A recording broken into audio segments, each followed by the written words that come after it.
It's about time we headed over to the Curatorium of Secrets. We have something super important to discuss. You remember, right?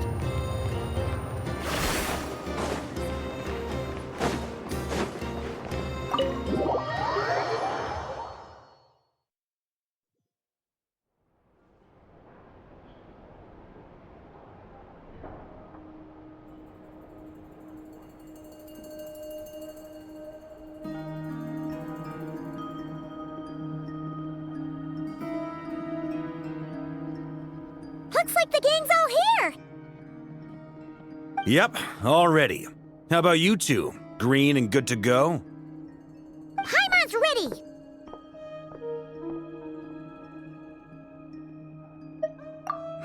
Haha, feeling nervous? Don't blame you. We're all a little out of our depth with this one. Okay, so, some time ago, Columbina was ambushed by the Doctor. It all happened pretty fast, and the last thing you saw was her vanishing into the moon's reflection. Yes, though at the time, all that the rest of us saw was the Doctor using some kind of power. The next moment, Columbina had disappeared, and you were falling into the sea. We have to get Columbina back. And whatever the Doctor's plan is in seizing the Three Moons Authority, we have to stop him before he succeeds. The Frost Moon Scions consider it our duty to rescue the Moon Goddess. I wasn't expecting so many others to come to our aid. So I want you to know that you have our utmost gratitude. Great. Well, first things first. Wait. Someone's here. We heard your footsteps. Although... You've been here for a while now. I take it you followed the Traveler, but I don't sense any ill intent in you. Come on.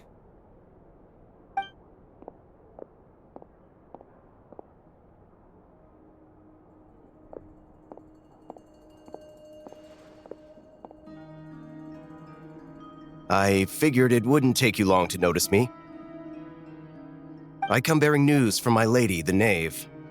Dottore went through the motions of returning to Snezhnaya, but it was obviously a facade. However, he has not returned to the Kuvaki Experimental Design Bureau, nor has he made an appearance in Nasha Town. Well, in that case, he'll be in his lab way up north.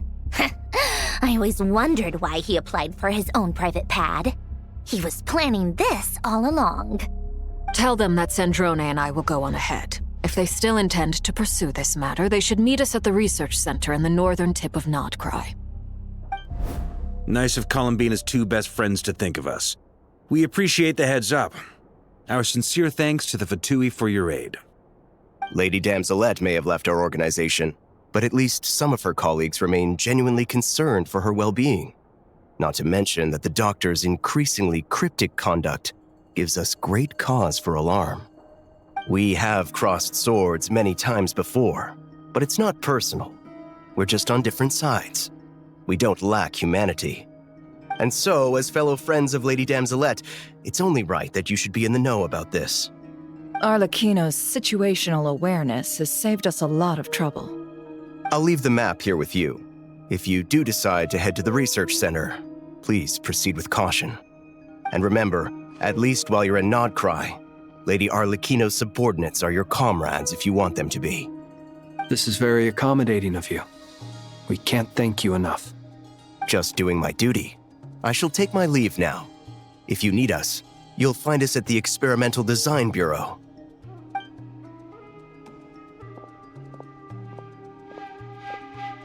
So, the Doctor's left the Experimental Design Bureau and headed to some research center up north.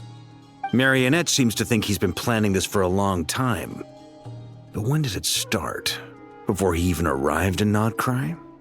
It seems his loyalty to the Tsaritsa is lip service at most. Behind the scenes, he may even be working against her. Whatever his motives, we know that he's decisive and incredibly ruthless. Facing him unprepared would be a recipe for disaster. At this stage, it's difficult to predict his next steps. I suggest we split into two groups. We need some people to stay behind and guard Nasha Town.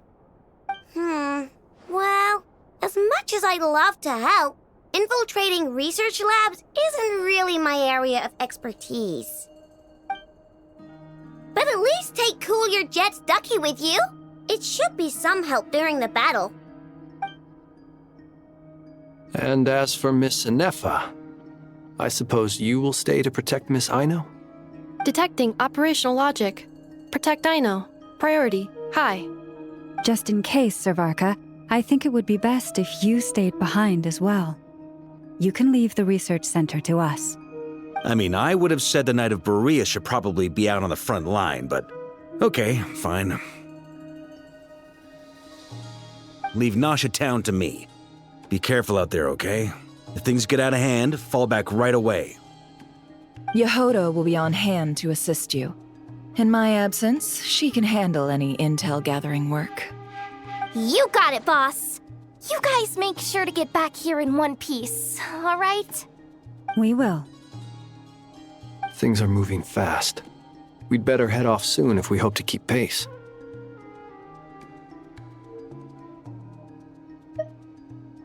So, it's infiltrate a secret research facility, or... Yeah, alright. Paimon will help out here instead. Sounds like it's gonna be a pretty intense fight. We all have to bring our A game here. So, anything you need to wrap up before we leave?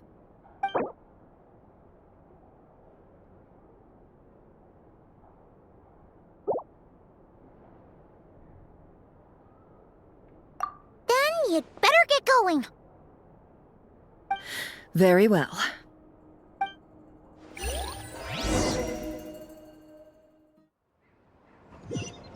All these broken machines on the ground. Someone got here before us. Could it be Arlecchino and Sandrone?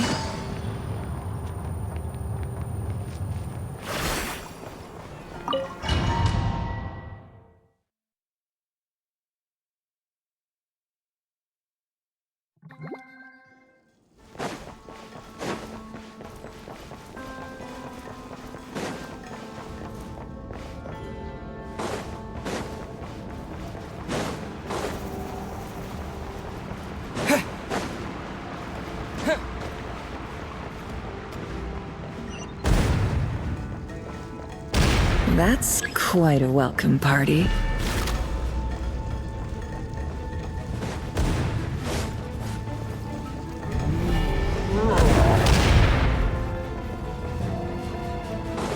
Get back! I said get back! Do you hear me? Why isn't it working? No! Don't come any closer! Don't!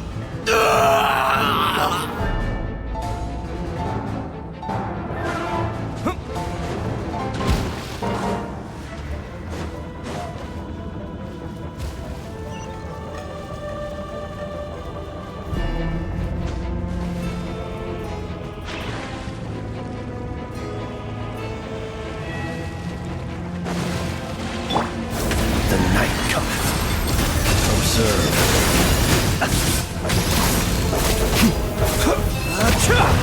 Can't hide the truth.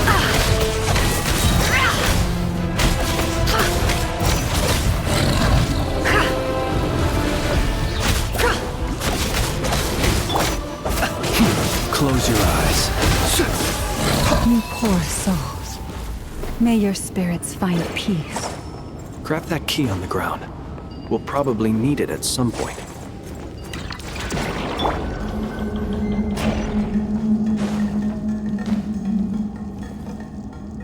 Watch out. There's no way through. Let's go around.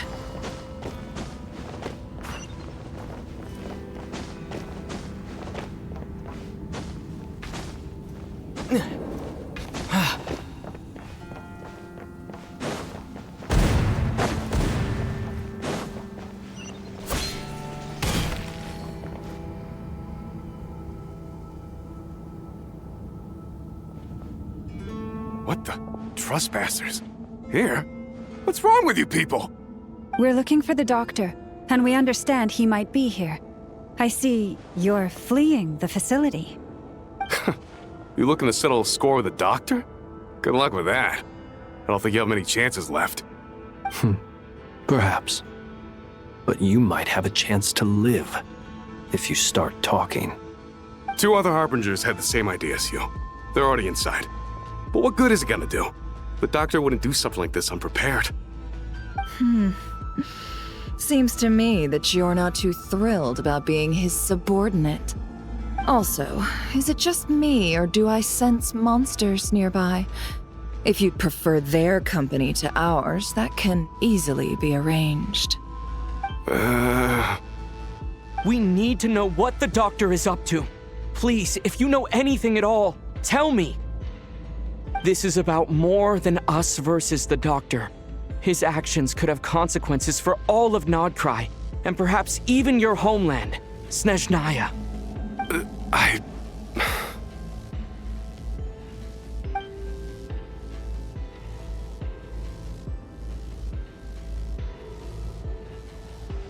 He's building something. Ambitious doesn't even begin to describe it. Feels like this could be the big one. God knows how long he's been planning it. A while back, he told us he'd be returning to Snezhnaya. We weren't expecting him back so soon. This time he brought some gemstones with him, or something. 2 of them. The moon marrow spheres. He stole them from their rightful owner, Columbina. Oh, Lady Damselat? Last I heard, she left the Fatui. Before she went, she told us she'd finished what Her Majesty asked of her, and wished to focus on some personal matters. I remember thinking that leaving us might not be the best choice. I mean, I always looked up to the captain the most, and... Back when this all started, the higher-ups dispatched 3 units to Krai to execute their plan. They were led by the Doctor, Marionette, and the Damselet, respectively. I was a part of the Damselet's unit to begin with. She never really interacted with us much. In fact, she seemed sort of detached from everything. Not because she was distracted, just felt like she was indifferent to the world around her. Like she had no stake in anything that happened. She always seemed like she was staring off into the distance. Almost as if she didn't see anything worth living for in the present, so she had to look further afield. That's right. She always used to stare up at the sky. The Doctor used to stand nearby and watch her. Apparently they got along well at first, but somewhere along the way, she grew wary of him. Started avoiding him as much as possible. After she left, everyone in our unit merged with the Doctor's. He's similarly indifferent to the world, except when it comes to the moons. He seems to have big plans for them. Right now, obtaining the 3 moons is his #1 priority. He even said if he can only get his hands on 2 of them, he'll create a 3rd one himself. How would he create an artificial moon marrow? Maybe the knowledge he gained from the Hyperborean phantoms has something to do with it. Thank you for cooperating. We appreciate the level of detail. I get the sense that you'd serve under Columbina again if you had the chance. Would that be fair? No, she's no longer a Harbinger. As a member of the Fatui, my loyalty will always belong to the Tsaritsa. I'm only telling you all this because I don't completely trust the Doctor. His actions do not align with the goals that first brought us to Krai. I understand. We'll do everything within our power to stop him. The Knave's unit is based at the Kuvaki Experimental Design Bureau. Maybe you can seek refuge with them. Well, now we know what's going on here. Artificial moon marrow. He's likely well on the way to completing it. Dottore's technological capabilities are far more advanced than I thought. I fear this could get ugly. Everyone, prepare yourselves.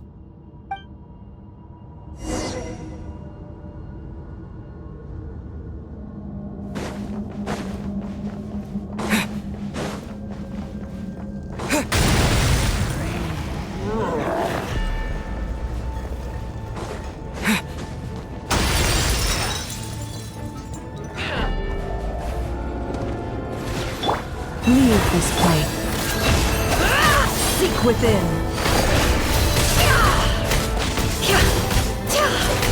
Be silent. Do you fear the dark? all adds up. The deception ends here. Close your eyes.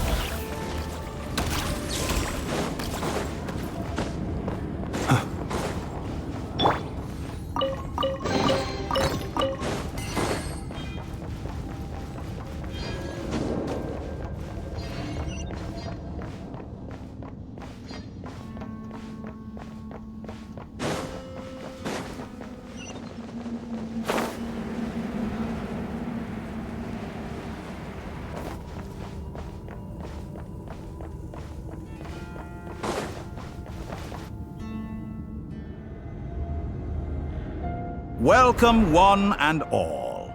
I've been expecting you. I hope my humble research facility is to your liking. Yeah, we really appreciated fighting our way in through a horde of monsters. The gall!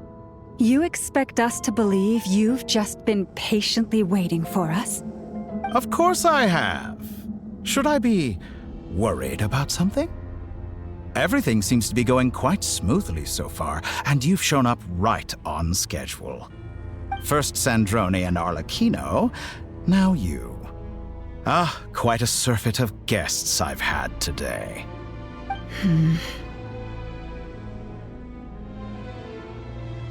If you were looking for them, I should probably mention that Arlecchino disappeared as soon as she entered the facility. As for Sandrone, why, she stood right here only moments ago demanding answers from me at the top of her voice. Hardly out of character. She never was one for basic courtesy. But I have to admit, I was a little surprised to see her showing concern for someone besides herself. Does everyone you associate with undergo such a change in temperament? Speaking as a researcher, I have to say, it is not a change for the better. It threatens one's ability to remain objective. Well, since you ask...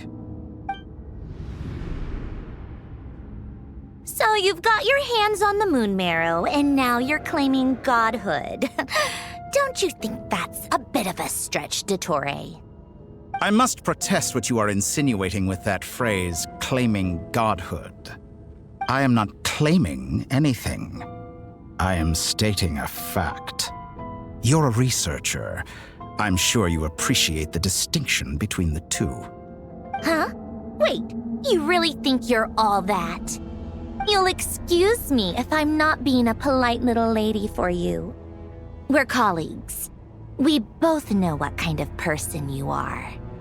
By the same token, I knew you'd respond along those lines.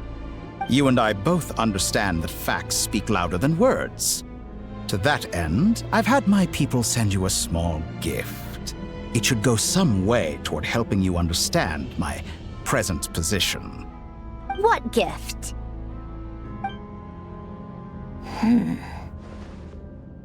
Where have all your troops gone?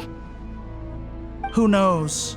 Perhaps they are already marching toward a new world, following in the footsteps of an unknown god. As vulgar and arrogant as you may be, dear Sandrone, I have no intention of taking out my displeasure on your subordinates. They will enjoy equal rights to my own. You sent your people to the Experimental Design Bureau? That's a Tsaritsa's property. Yes, and I am very mindful of Her Majesty's instructions. But you know full well that they do not conflict with my present goals. In which case, all I'm doing is conducting another one of my experiments. Is there a problem with that? Now then, you have a judgment call to make. Am I simply lying to stall you? Or is it possible that every word I am saying is the truth? In which case, your subordinates really are in danger. So now you've turned on fellow Fatui soldiers. You're completely insane. I have set a new rule for myself. Each person gets one chance. Naturally, that includes you, Sandrone. If you wish to leave, I won't stop you. We are colleagues, after all. Scumbag!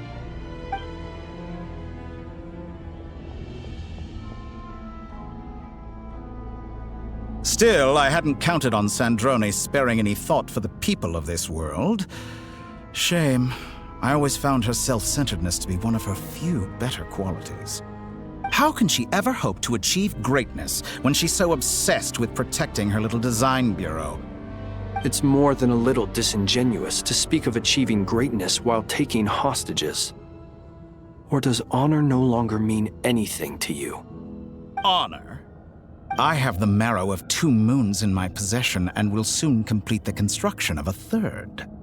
I will be the god of a new world. And you speak to me of honor? How charmingly naive. Those are sacred relics. You do not deserve them. In my view, many in this world do not deserve to be alive. And yet, I mercifully permit them to go on living, do I not? You'll come to regret your actions. Will I now? Let's see if you can make me.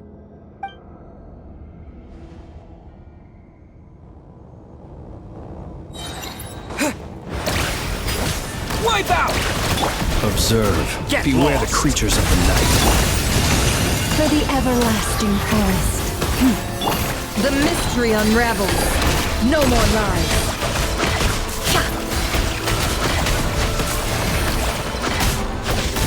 It all adds up. Can't hide the truth. Close your eyes. Do you fear the dark? Observe.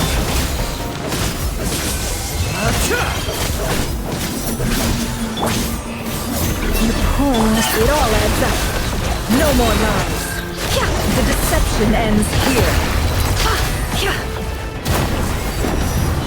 Arlecchino. Thanks for the assistance. Arlecchino. They see you as an ally. What a farce. You're clearly here to destroy my research, not loot. I'd say your research is more valuable than your life. Am I wrong? Can't hide the truth. It all adds up. Is that the best you can do?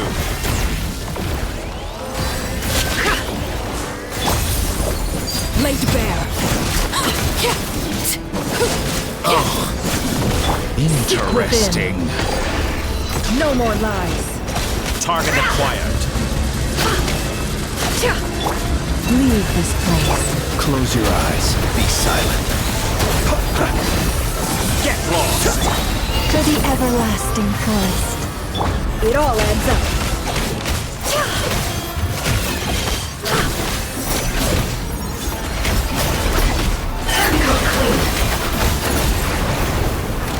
Can't hide the truth. The deception ends here. Transfixed.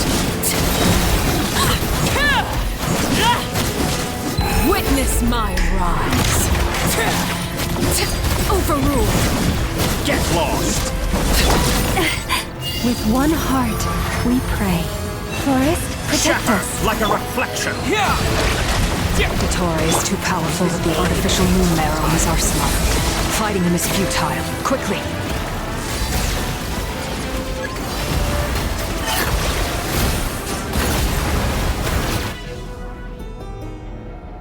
Let's go. I've always thought it is wiser to flee than surrender.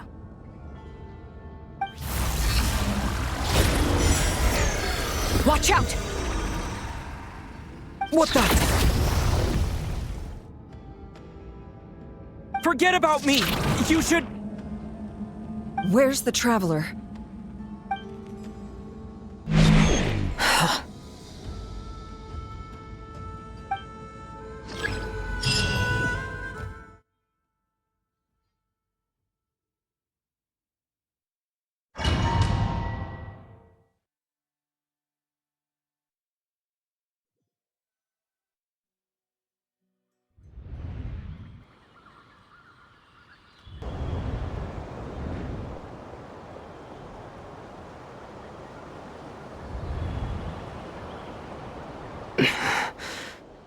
What just happened?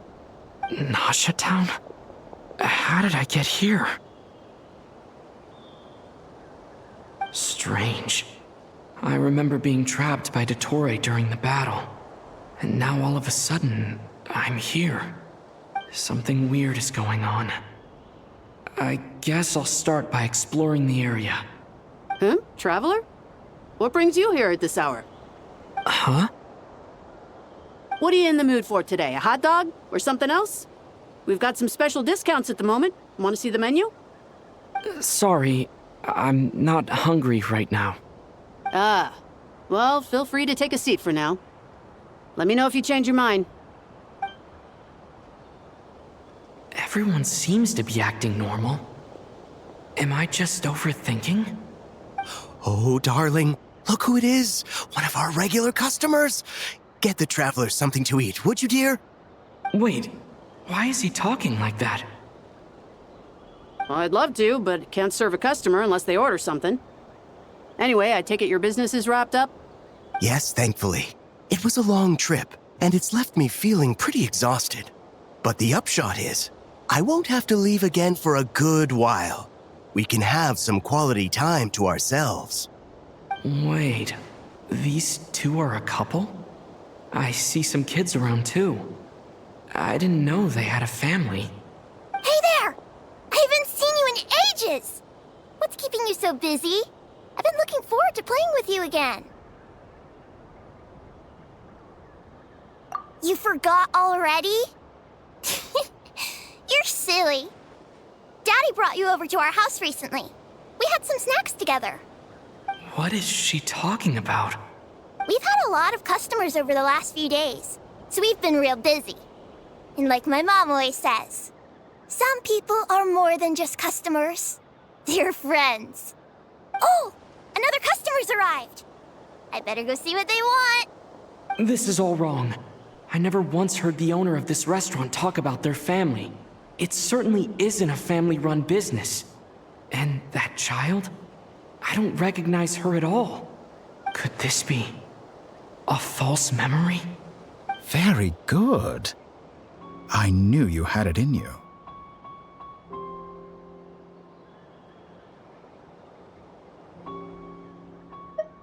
Aren't you going to try the house special? When did he show up? No. None of this is real. You don't seem to like it here. That's fine. We can change venues.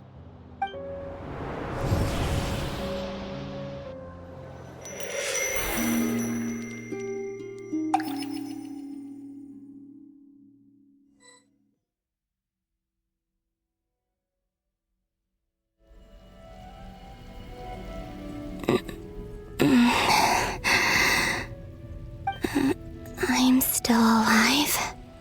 Where is this place? It took all my strength to open the moon gate, and then I leapt into it. So this is the moon's reflection? The mysterious realm beyond the gate?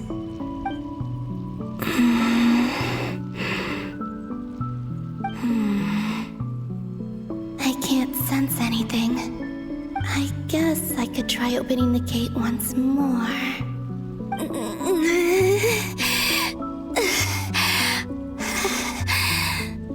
No response. Maybe this space can't be opened from inside. If this was the space that killed both Revier and his lover, then why am I unscathed? Or...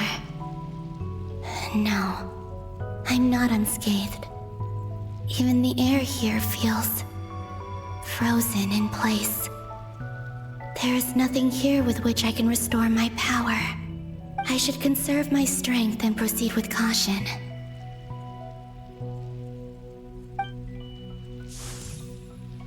I don't believe Dottori's scheming will stop just because I escaped. If there is any chance that I can get back to the others, any chance at all, I must return.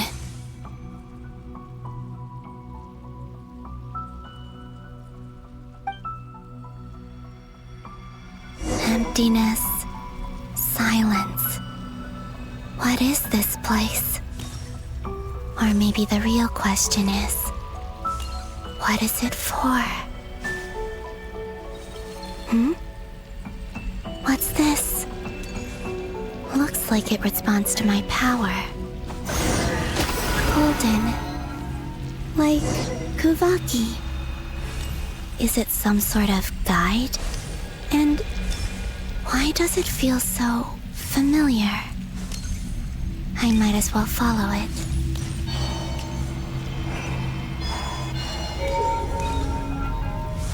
Where does this lead? Could it be the exit?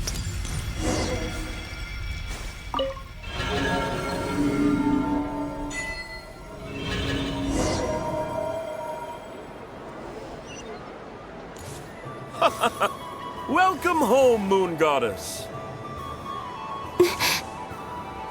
Is this Nasha Town?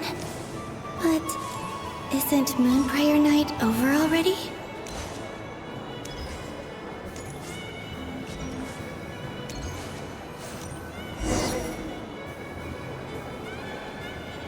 Goodbye for now, Columbina. I hope you have a wonderful night. I will.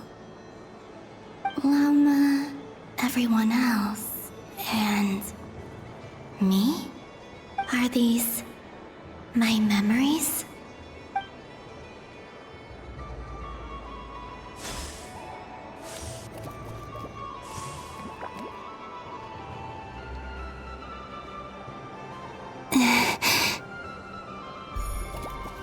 I can't touch them.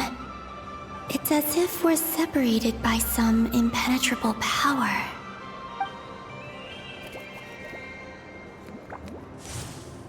Over here! Over here!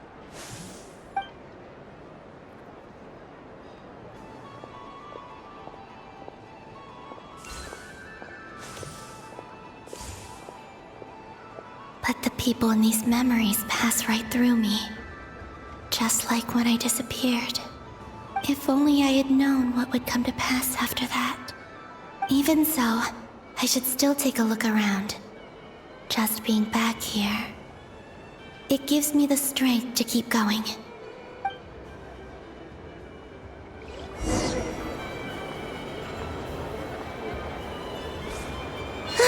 Welcome home, Moon Goddess.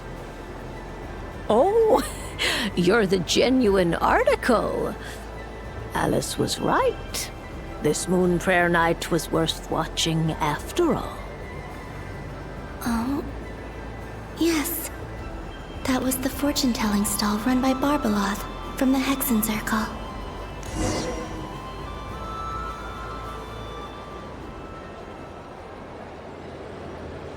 Please, draw the first lunar arcana. This represents destiny and is the foundation for the divination as a whole.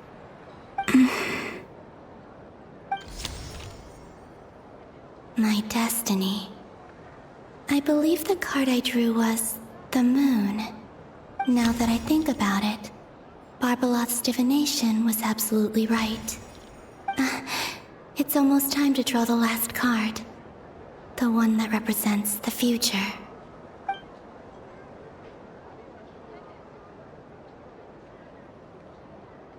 That was the card that popped out on its own. From here, I think.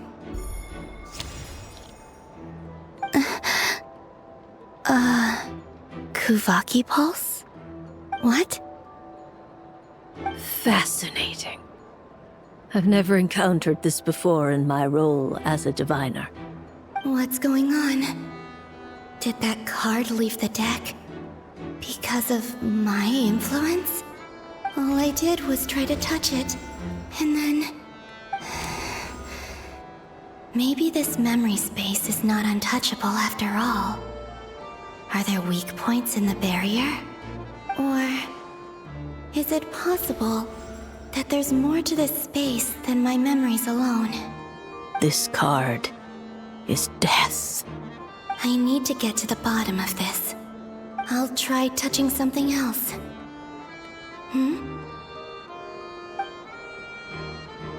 Is this the wind? No, it's gravity.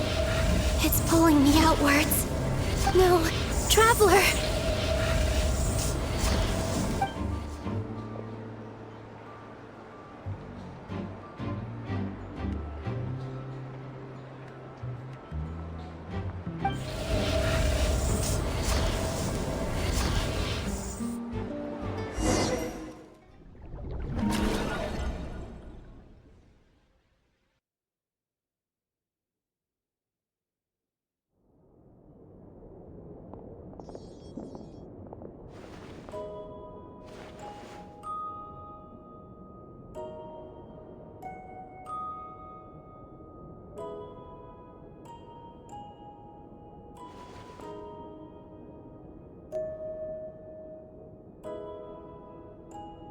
Paimon, listen to me. From the bottom of our hearts, we are so sorry. We completely understand how you must feel. The Traveler is trapped, and we all feel responsible for it. Don't say that! Paimon's not a little kid! You didn't leave him behind on purpose! There was nothing you could do!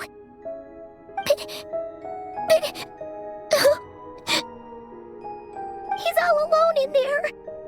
What if something happens to him? What are we gonna do then? We've barely spent any time apart since we met. Is he gonna die? We must find a way to rescue him. We were all involved in the operation where he was captured, and we do not abandon our comrades. That being said, it won't be easy. Through conversation with the others on our return, we've arrived at a basic idea of what we're up against. Dottore's lab has clearly been in operation for a lot longer than we realized. We found many monster samples stored there. In all likelihood, they were materials he used to research his latest technology. We also know that through his contact with the phantoms of Hyperborea, he gained knowledge about the moons and certain Hyperborean technologies. Using this knowledge, he then fashioned an artificial moon marrow to serve as a replacement for the frost moon beyond the sky. Unlike Columbina, Dottore is not being rejected by Teyvat. And even with 2 of the 3 moon marrows, his power far exceeds all of ours combined. Once his 3rd moon marrow is complete, Dottore will have completely seized the authority of the 3 moons. Teyvat's most primordial powers will then be in his grasp. Does that mean... I'm afraid so. No one could have predicted this level of insanity. Not even from Dottore. And unfortunately, his insanity is coupled with an intellect and ambition that not even his peers in the Fatui can match. This is dire. Sounds like the world is done for. The 3 moons' authority can influence the very fabric of time and space. I dare not imagine what a monster like him would do with that kind of power. The trouble's already begun, I'm afraid. On our way back, we discovered that part of Krai is being enveloped by an unknown energy. We cannot ascertain what is happening inside. I'm convinced this is Dottore's doing. Not that there's any way to prove it. The issue is, we have no idea what his intentions are. The only thing more frustrating than facing down evil is knowing that it will surely come, but not knowing when. The Doctor is guilty of numerous crimes in Mondstadt as well. One of our knights, well, former knights, his father was murdered by Dottore. His ideology and methodology are a danger to everything in his path, from individuals to entire nations. He does not feel guilt, even when he acts against his own people. He doesn't see them as his own people, that's why. People like him see everyone else as beneath them. Right. He views other people only in terms of how they can benefit him. That's the basis of all his social connections. Granted, he's hardly the only harbinger to pursue their own interests. We all do. And Her Majesty is gracious enough to permit it. Still, her mercy has its limits. Dottore's actions have gone beyond even what the Fatui could have imagined. Usurping divine authority to become a god. For a servant of the Tsaritsa, that goes beyond being disloyal. It's treason of the highest order. We can't expect him to heed the Tsaritsa's will once he gains the Three Moons' authority. Even we Harbingers consider him the most self-interested among us.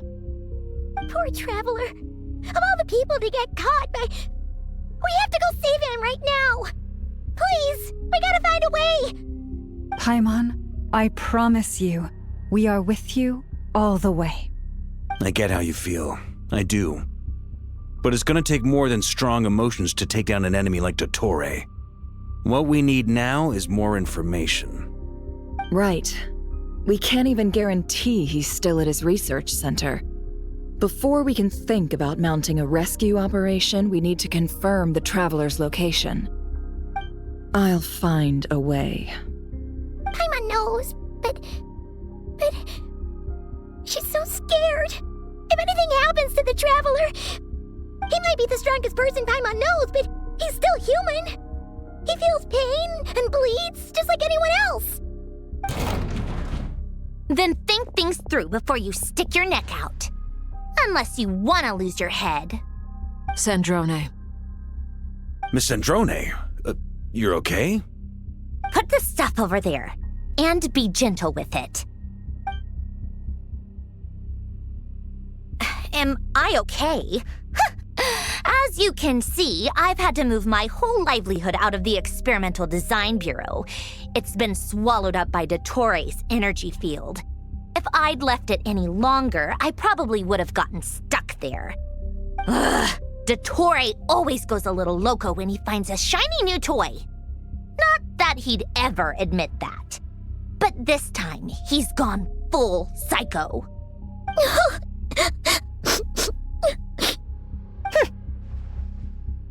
Just go ahead and cry already.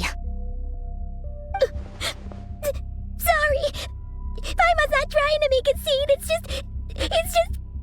She can't. Oh, Paimon. Let it all out. There's no shame in it. When you're overwhelmed by fear and despair, crying can help get it out of your system. You'll feel better for it. Okay then, while the baby of the group is having a moment, how about the grown-ups get to work? Give me your hand. You've made a discovery? Polonia, scan.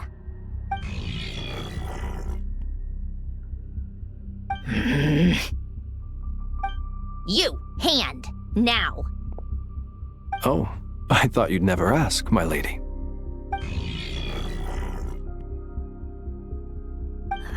Curses! You're next, then you.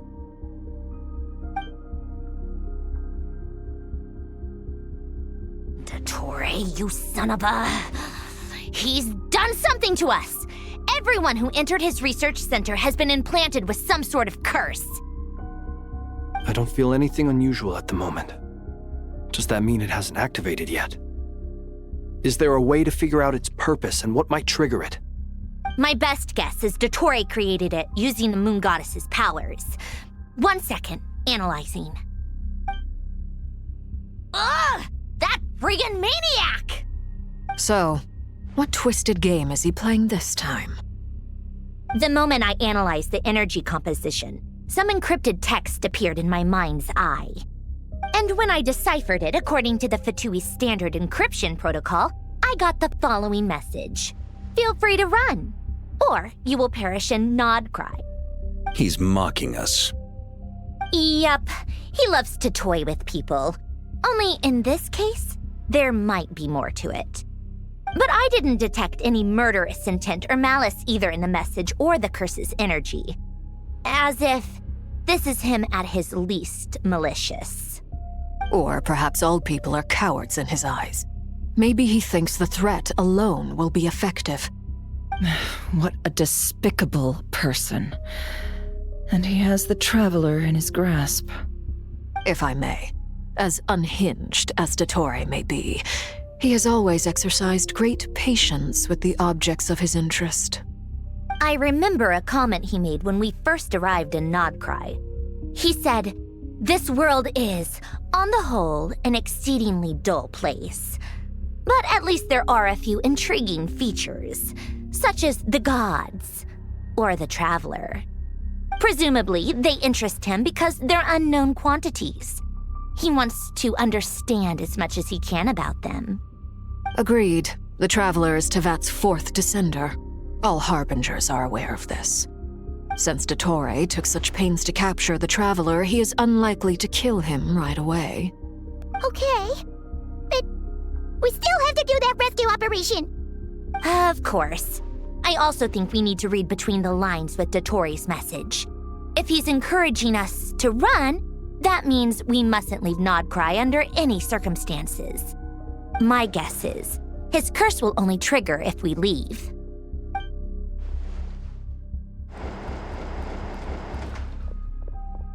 We've discovered multiple energy fields.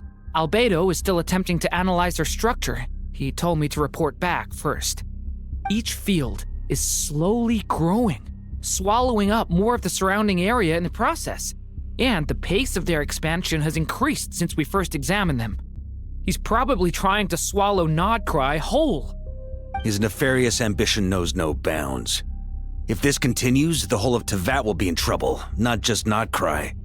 The loss of Columbina could not have come at a worse time. Do we think she's truly gone for good? She entered the space beyond the Moon Gate, knowing what became of Rerir and Thalindus. I'm sorry, but I fear the odds aren't good. Don't be ridiculous. If I know her, she's busy finding a way back as we speak just so she can annoy me. She isn't dead. Whatever has become of her, the fact remains that we are two comrades short on the eve of a decisive battle. We need to find out the Traveler's location, but there is also other work to be done. Agreed. Whatever Dottore's planning, we have to get the local populace somewhere safe. So, as well as a rescue mission, we have to organize a mass evacuation at the same time. It would be best if someone could approach leaders of neighboring nations and negotiate emergency asylum for Krai's inhabitants. Can anyone handle that? Snezhnaya is one option. I'll see what I can do. Guess it'd be so much easier if the Traveler was here. No! Stop thinking like that, Paimon. Paimon will join you. She's pretty well connected thanks to the Traveler. Maybe it'll come in handy. Either way, that's what the Traveler would do if he was here.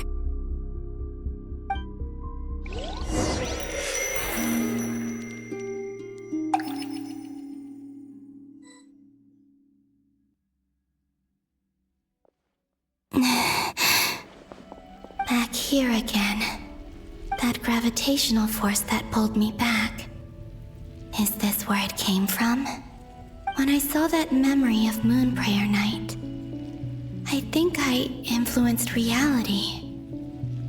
Was it just a coincidence? Or if only I could have sent the others some kind of warning on Moon Prayer Night. Maybe we could have stopped Dottore. I feel so heavy. Does entering that space consume a lot of energy? Well, even so, I have to keep moving forward. Back to emptiness and silence again. I should try and find my way back inside that memory.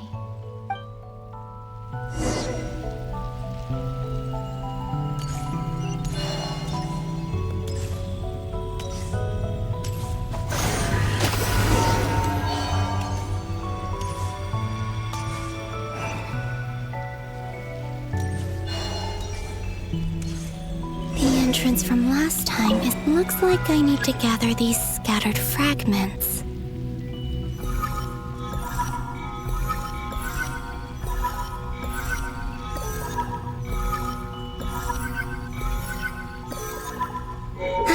It worked! Hopefully I can stay inside for a bit longer this time.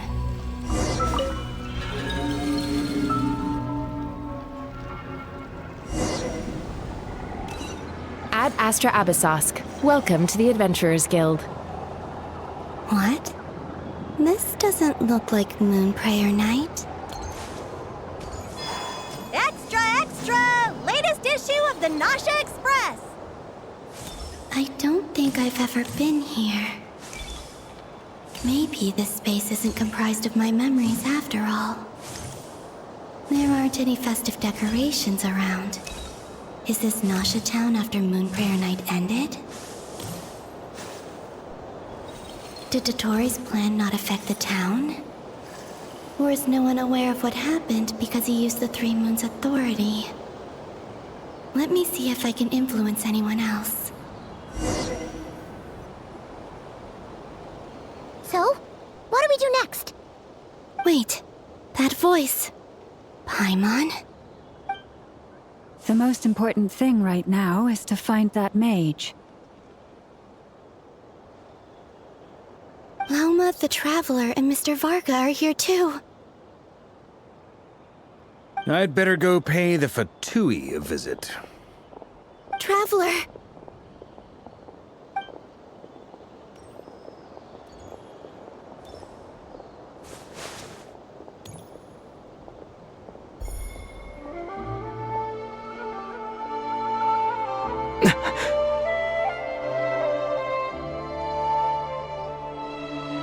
Columbina?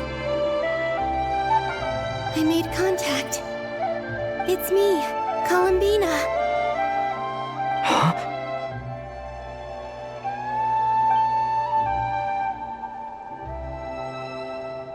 Traveler? Let's go! This is no time to be spacing out!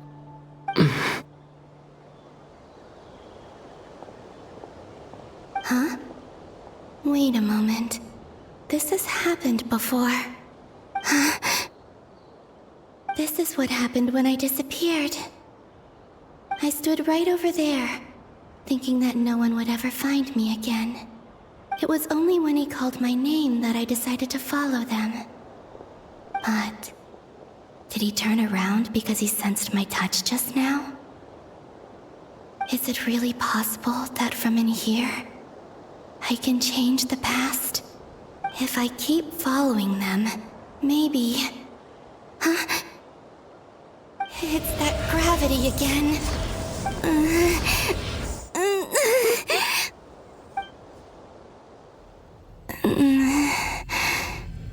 Every time I influence reality within that space, this force intervenes and pulls me back. It's as if it's trying to stop me from leaving.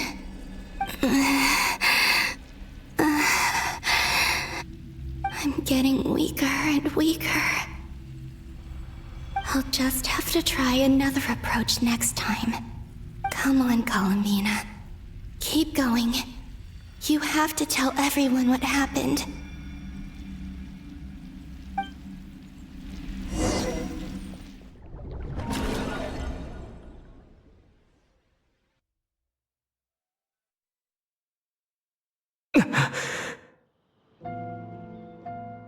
Suddenly, I've been plunged into darkness. Alone. It feels strange. As if something has grabbed hold of me. Is Dottore now powerful enough to interfere with space itself? Look at you, standing so still in total silence.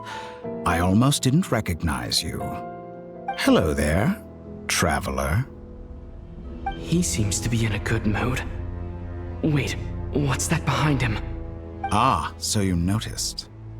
This is the completed Trilune. 2 primordial moon marrows and 1 artificial specimen. You are wary of it. Good. Maintain that reverence. You performed well in that recent battle. Brave and reckless as always. Courage is the sign of a true hero, and impulsiveness is the hallmark of those who strive to advance. I say this not to belittle you.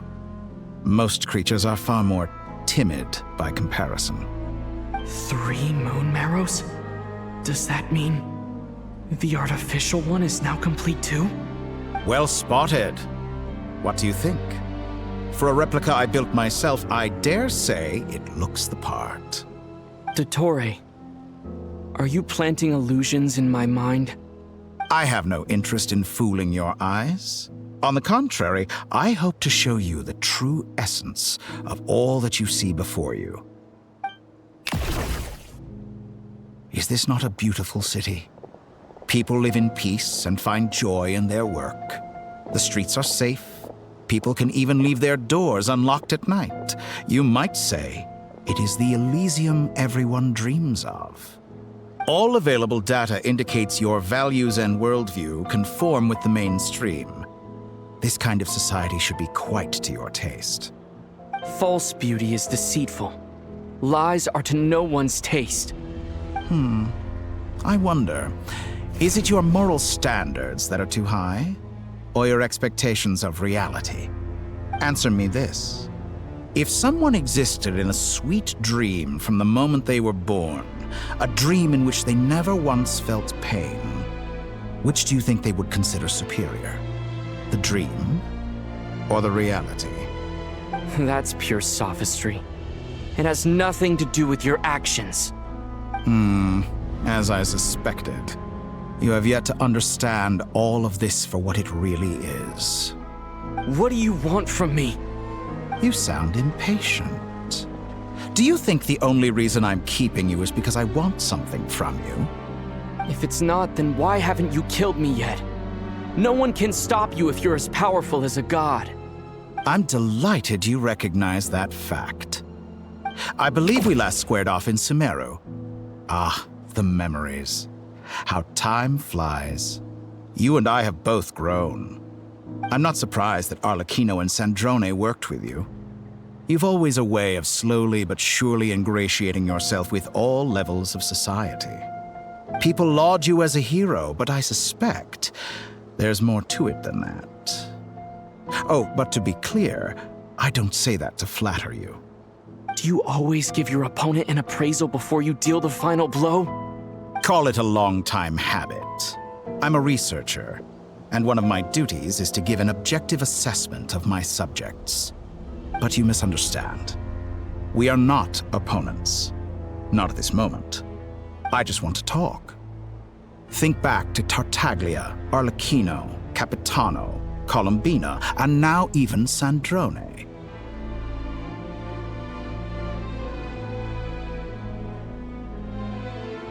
You've worked with each of them in the past. I believe you can work with me as well. What makes you so sure? Well, why not? Should the good associate only with the good and the bad befriend only the bad? I like to think we could have a more mature relationship than that. Surely you don't think all your relationships are grounded in friendship or shared ideals? People come together because it benefits them to do so. If you think of the people you admire, you must surely admit that they have provided some benefit to you. Morality, ambition, dreams. People have plenty of words to embellish the nature of their relationships. But once you break free from those ethical frameworks, you will see that the only thing connecting the two of you is mutual benefit. And that is what I'd like to talk to you about. We're finally getting into it. He's probably been planning to kidnap me for a long time now. But for what exactly? He has the authority of all three moons. I won't be able to gain the upper hand in a fight. Best if I pretend that I'm willing to negotiate for now. You say you're a god, but you also speak of mutual benefit. What could a god want that the three moons cannot provide? Excellent question. But before I answer, I would ask you the same thing. Gaining Colombina's allegiance was a rare and extraordinary feat. But the Moon Marrows are now in my hands, and I have the edge over her. For this artificial moon is not being rejected by Tevat. Her identity and lineage may have been a thing of glory in the old world, but they were also shackles that prevented her from ever integrating into Tevat. I, on the other hand, you may view me as a thief, but I have overcome that limitation. So what is it that the Three Moons cannot grant you? What stops you from negotiating with me to get what you want? I don't make deals with lying psychopaths. That's quite an accusation. Are you expecting me to get angry with you? Well, this is one aspect in which my personal growth has served me well. In the past, my less mature self might have been disappointed, perhaps even angry, over a small setback like this. Like when you and Lesser Lord Kusanali joined forces to oppose me, for example. But things are different now. Just as the rich do not quibble with the poor, I no longer find myself perturbed by these trivial affairs. Human relationships end with conflicts of emotions and interests. But relations between humans and gods are different. And ours is even more unique. I have ascended to the highest heights and laid claim to unprecedented horizons. And you were no ordinary person to begin with.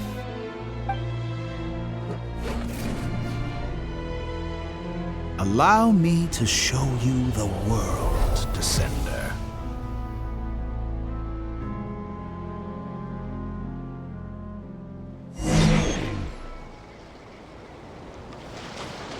To stand, walk, jump, sit, and lie down. These are the most common of behaviors. Have you ever wondered why we were born following such laws? Who stipulated that we could not fly instead of walk?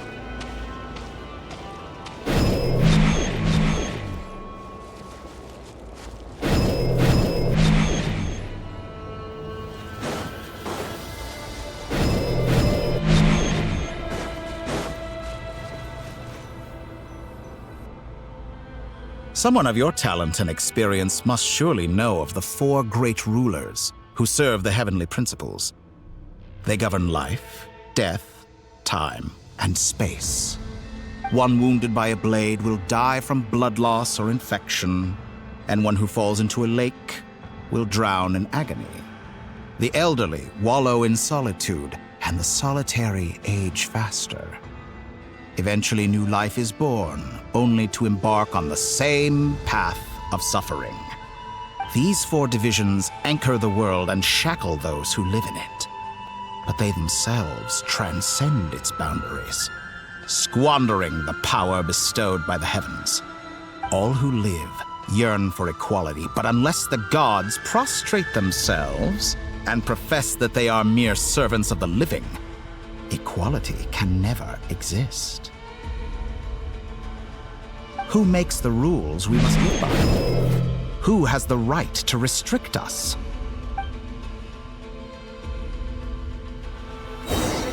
The limits of the body can be rejected.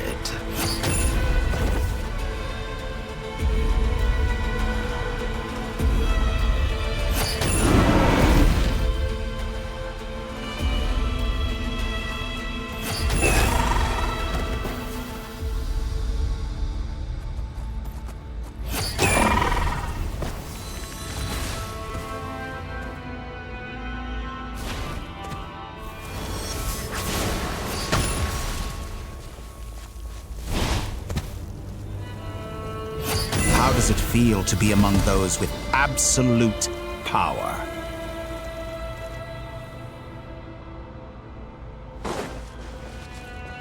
You cannot conceive the extent to which your flesh hinders your mind and spirit.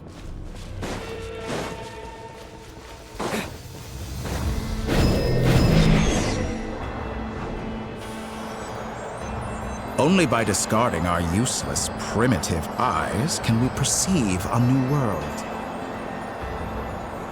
How narrow-minded we all were in the past. Why should the final answer of the world not be the power that predates those of life, death, time, and space? The power of the Triloon. Through it, I have glimpsed new experimental possibilities. Nature suppressed, authority exiled, souls controlled.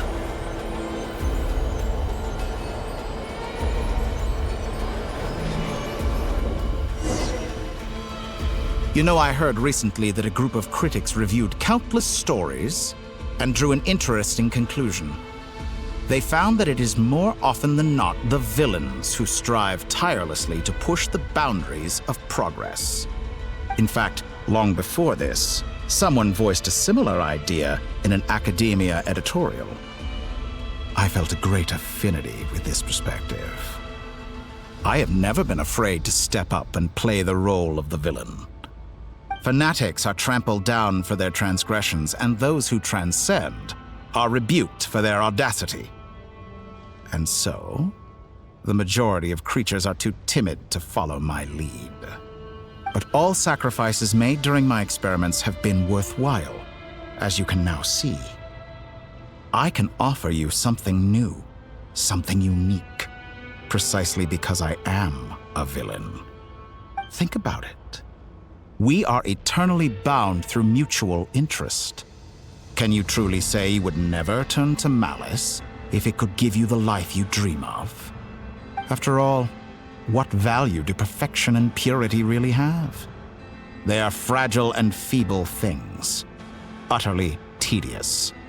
I say, better to be governed by a flawed humanity than a gnosis. The true seeker of knowledge is the villain who undergoes countless tribulations in pursuit of their goal. I'm sure many people have told you that you're different. Because I'm a descender? Exactly. Very clever. But what has that got to do with you? I do not conceal my wicked deeds, my selfish desires, or my greed. A true researcher must act as I do if they are to understand and speak of the truth. And yet, a knowledge seeker like myself will inevitably grow tired of studying Tevat beyond a point. You have traveled to all corners of the world and met many people. Along the way, there have been moments when you were misunderstood or even became a wanted criminal. And all the while, you have spent your days doing some of the most mundane jobs in the world. You fight and toil, claim minuscule rewards from my friend Pantalone, then you fight some more, winning some battles and losing others as your search goes on. And this cycle continues, with no end in sight. Surely you must sometimes grow weary of being stuck in this same loop day after day. We're completely different. I embrace everything that life throws at me. I am engaged in every step of my journey. How does that make us different? I too embrace what life brings, researching everything that interests me.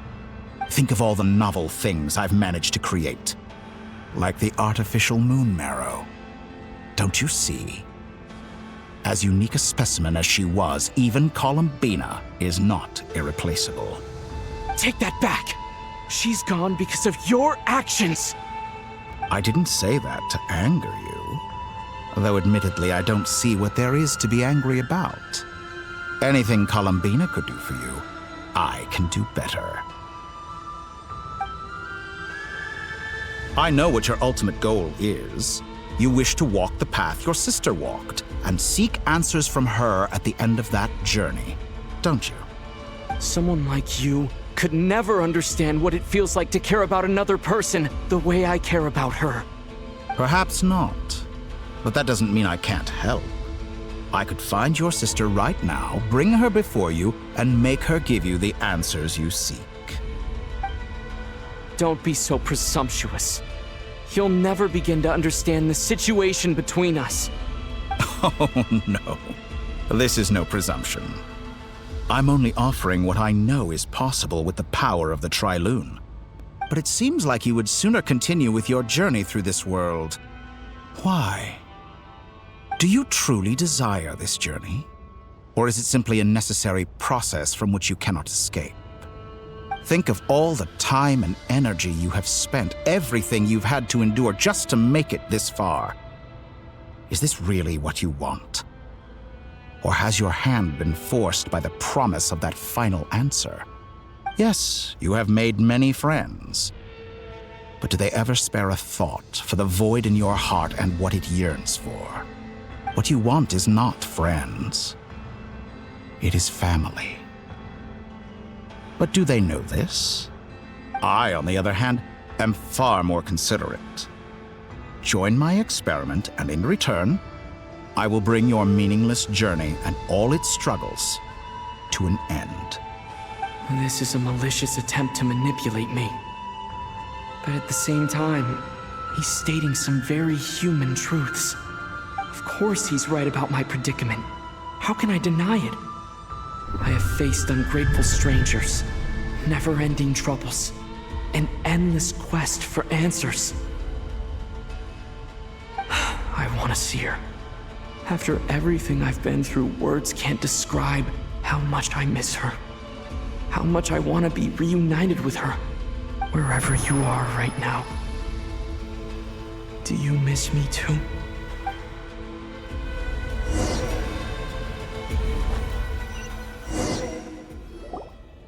All right, everyone. Our next mission is clear.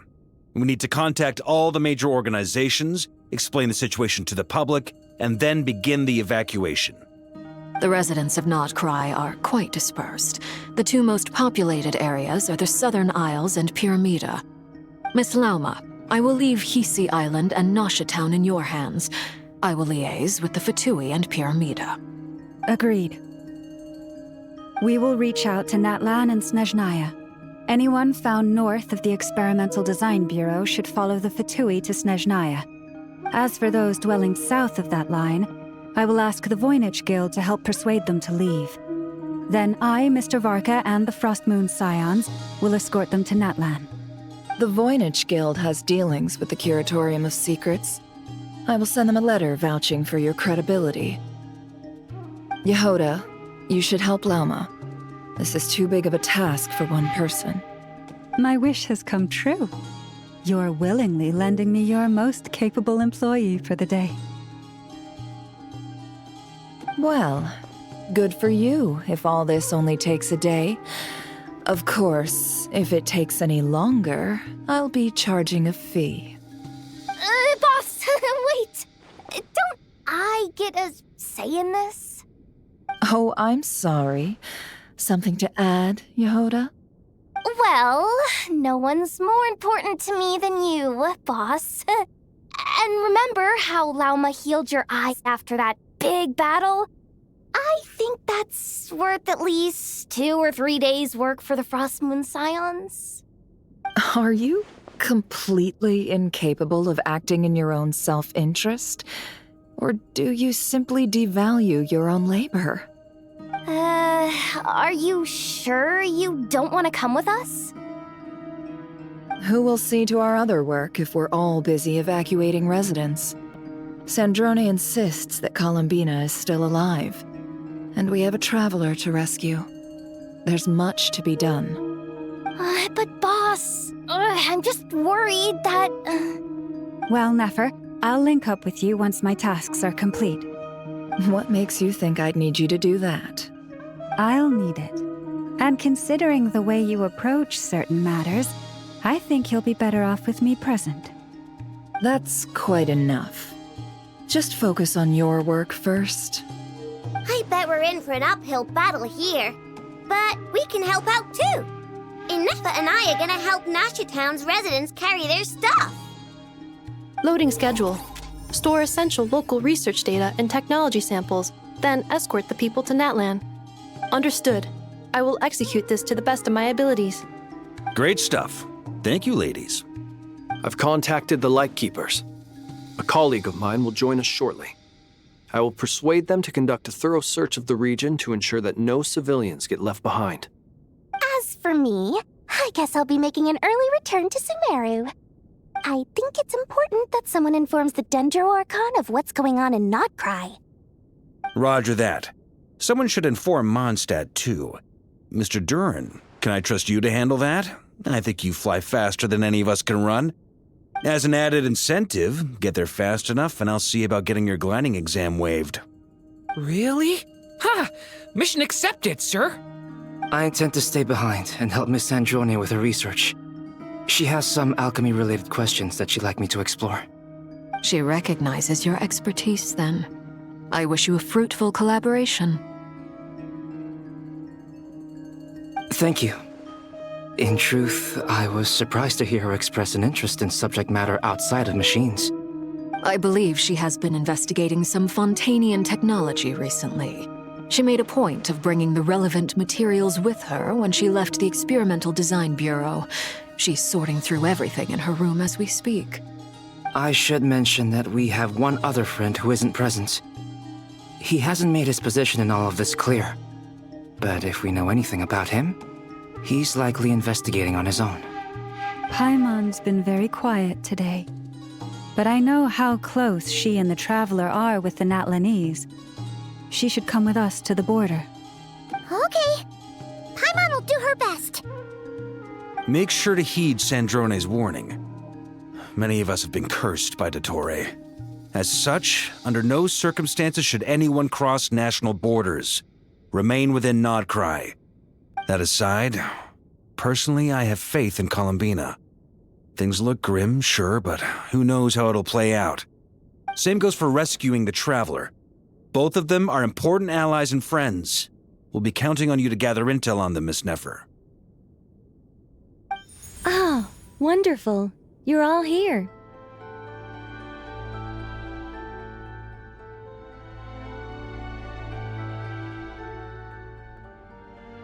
That voice again! Nicole? Whoa, that was loud! And it came out of nowhere. So mysterious. Sorry, this is the only way I can speak to you all right now.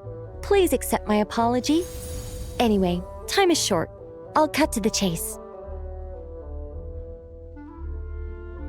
We're still facing quite a catastrophe here at the world's borders. Alice has roped in every Hexenzirkel member she can get a hold of.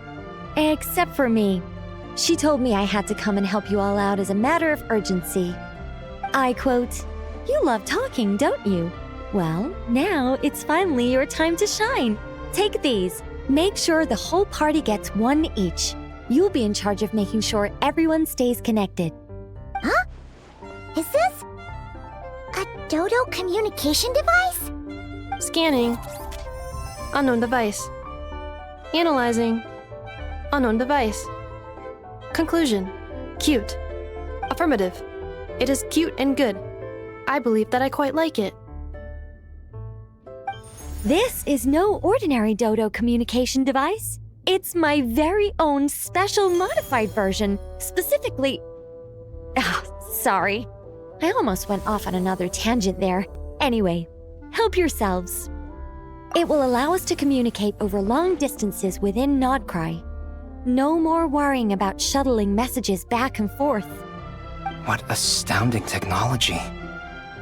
Am I right in assuming that it relies on your personal abilities to function, Miss Nicole? Yes, exactly. Right on cue, Albedo. I'd love to brag to you all about how it all works. But no, next time. Anyway, I'll be right with you all, serving as a communication hub.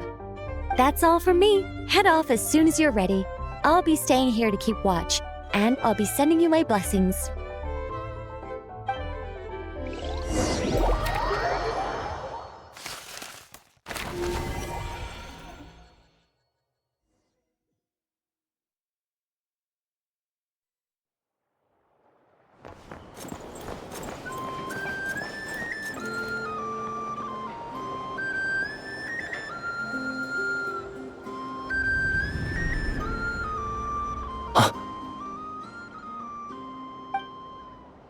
Sir Flint. Perfect timing. I just arrived myself. You are most considerate, Master Ilua. But in fact, I know you have been sitting here for quite some time. If you saw me, why didn't you say something? I was curious to see how long you could sit still for. Also, shouldn't you have managed to sense me approaching? That would be a first. You always seem to appear out of thin air without making a peep. Also, how many times do I have to tell you not to address me as master? I don't qualify. I beg to differ. Why should a young man so well versed in social graces as yourself not be worthy of that title? Please, Lord Flint's... Sir Flint's. I'm begging you, don't flatter me into complacency like you do with everyone else. You understand me better than most. My newest acquaintances tell me I love complimenting others. What do you think? I think they don't understand why you do it. You just love puffing people up till they're a big, happy ball of hot air that floats away into the sky. In all sincerity, I can only hope that they bring good tidings when they come back down to Earth. Is the situation that bad? We just held a strategy meeting. Let me fill you in.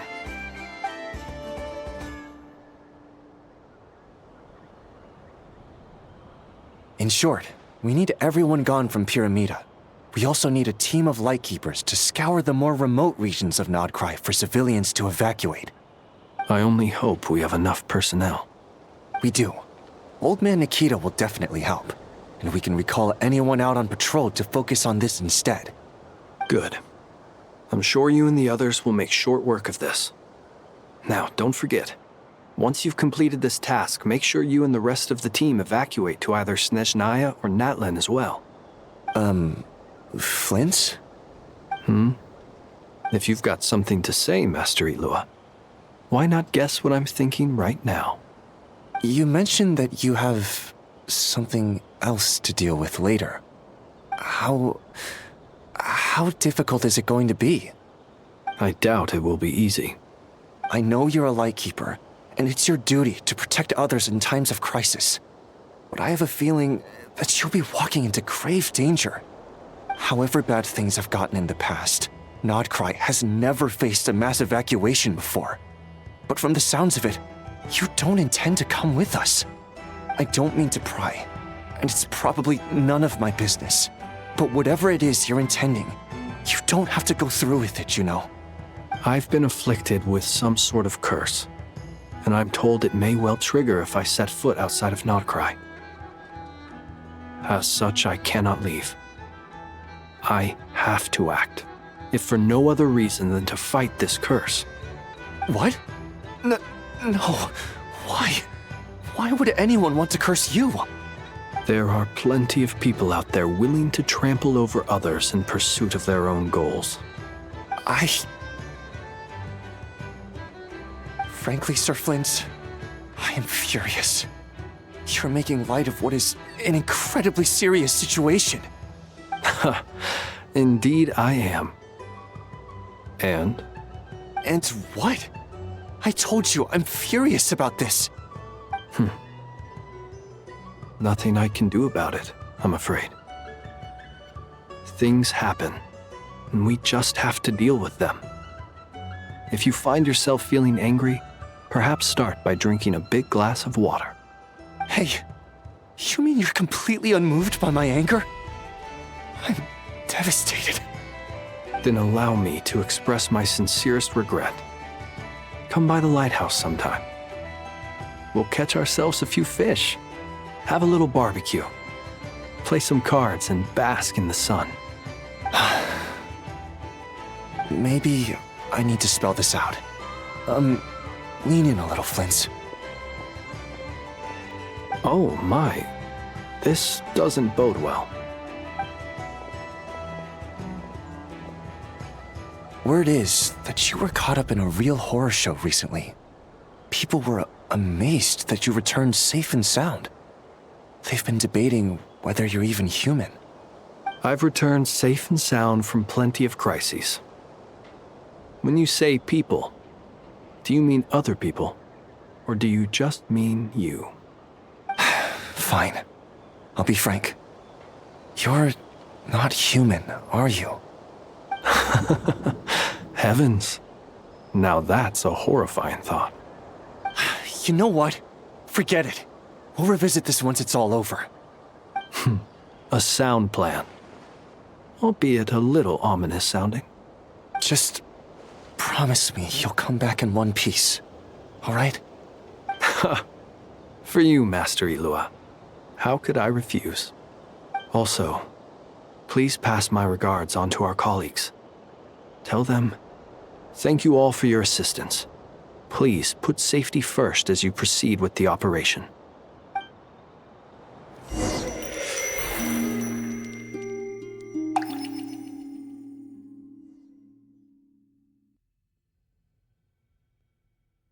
I have to keep searching for a path toward reality.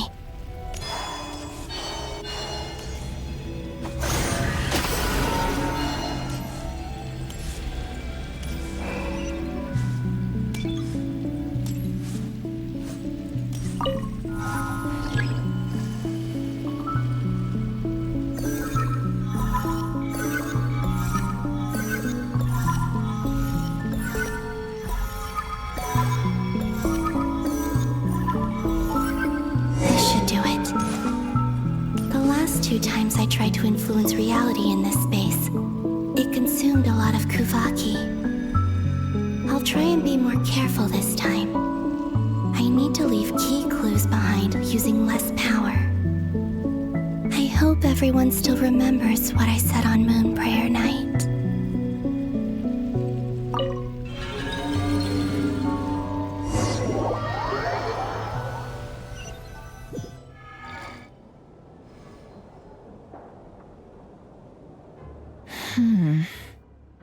Nothing here either.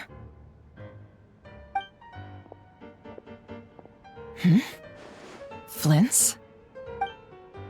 Ah, Miss Nefer. What are you doing here? Unless... I just spoke with Itlua about arrangements for the search and came for a walk nearby. As for you, why would... It appears we think along similar lines. And neither of us likes to accept things at face value. As well as figuring out how to gather intel on the Traveler, I wanted to confirm some of my own suspicions. Also, we'll need to bring a lot of force to bear against Ettore, even if we're only looking to rescue the Traveler. We can't leave anything to chance. You don't think Columbina perished either, do you? I'm merely considering the possibility that she survived, just as you are. How much can we really know about a deity like her anyway? Do you remember what she said on Moon Prayer Night? About using moonlight to send messages to us? Of course. I think that's why we're both here. Where have you checked so far? I've been focusing on the outdoors. Anywhere the moonlight shines. I checked most of Nasha Town, but didn't find anything. I checked the Curatorium of Secrets, and a few rooms where I thought I might find some leads. But no luck here either. The only places I haven't looked yet are the rooms in the flagship. But process of elimination isn't the only thing that brought me here. Oh, really? What's your other reason? After all that build-up, our mystery ally never showed up even once!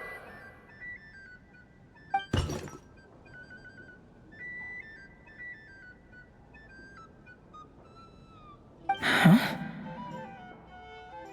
Am I imagining things?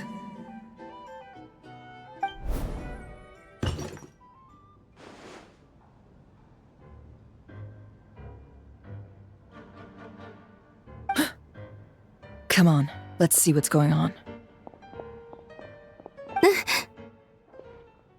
Oh no. I knocked over a vase as soon as I came in.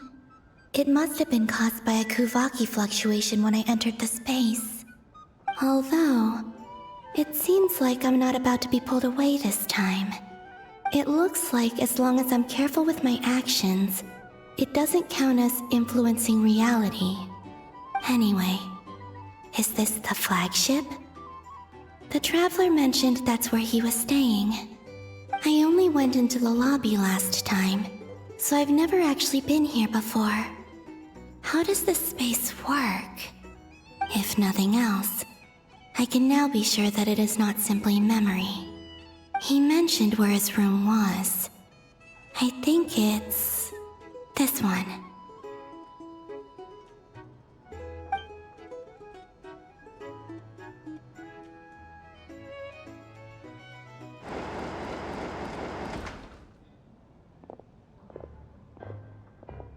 The door is closed. But if this is anything like when I disappeared, then maybe...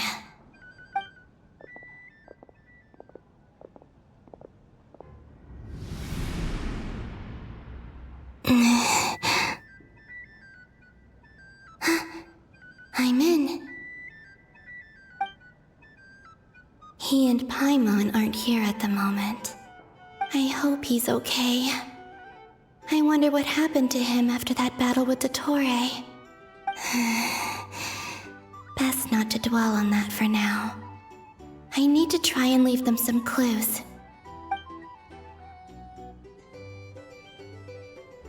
Please, Traveler. I really hope you find this.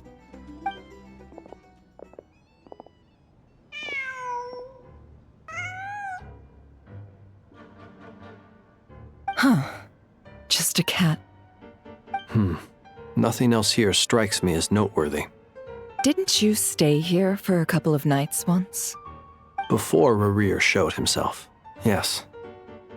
It's also where the Traveler and I first met. Did you notice anything unusual during your stay? I remember thinking how much noisier the flagship is at night compared to the graveyard. Other than that, no. The Traveler and Paimon were most congenial neighbors. This is where they've been staying, yes?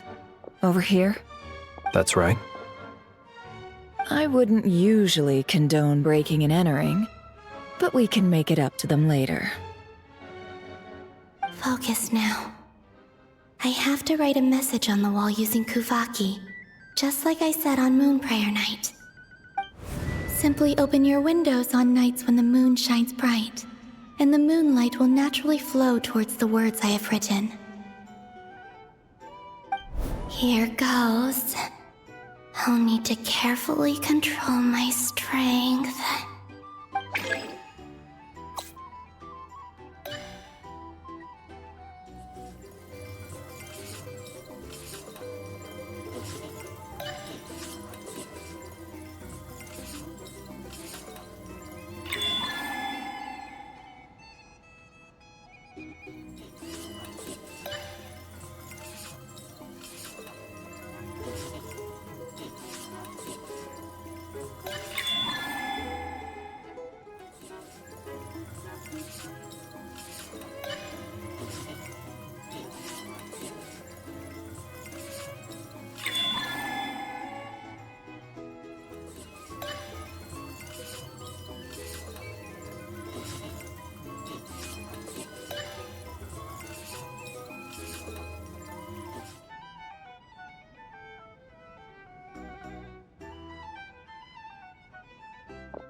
There's a noise outside the door. Is he back?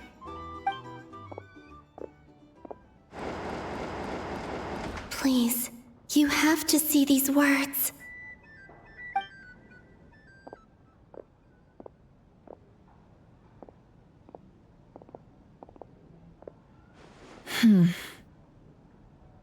Well, do you sense anything? Unfortunately, no. And this place was our last chance. Not necessarily. We've only looked in Nasha Town so far. Miss Columbina said she would leave messages at her friends' dwellings. It's still worth checking where Miss Lauma lives and where I live. Let's try and make some time to look into those then. Wait. What are you waiting for? Paimon might have overeaten slightly. What's that look for? This is a victory feast. It's normal to eat a little more than usual. The Traveler and Paimon. It's really you. But why are they talking about a victory feast? Huh. You worried Paimon sick while you were out there fighting Rerir. So this is your chance to make it up to her, alright? Wait. So this is the night after the battle against Rerir. How did I end up here? That's quite a long time ago now. Wait. Time. That's it. Every time I've entered reality within this space, it's been at an earlier point in time. Every one of those points has been before I fell into the moon's reflection. And everything I've done to affect reality really did happen in the past. Does this mean that, within the moon's reflection, Time flows backwards? Starting from the moment I fell in? Not long till Moon Prayer Night now. It's gonna be even livelier than tonight. Although, it's gonna be sad saying goodbye to the damselette. She seems like a really nice person. Paimon. No, I can't. Even if I make contact, they probably won't understand what's going on. And in any case, I'll likely get pulled away again if I do. Instead, I have to find a way to get them to notice what I've written using the moonlight.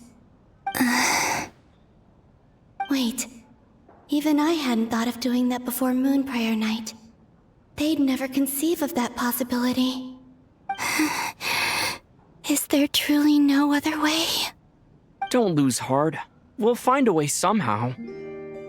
Huh? Oh, you say that, but the Frost Moon is beyond the fall sky. If we wanted to go visit her, how would we make it through to the other side? We might not have all the answers now, but I'm sure we'll find a way one day. Huh. Guess someone's gotta be the optimist. The present. The future. That's right. There are still things I can do. What's your plan? Flint's, when you were staying next door, did you ever open the window? No.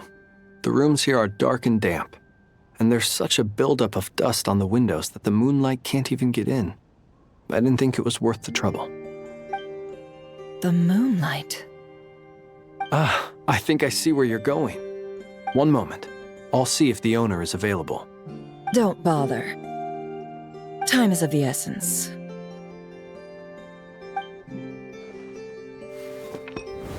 Time.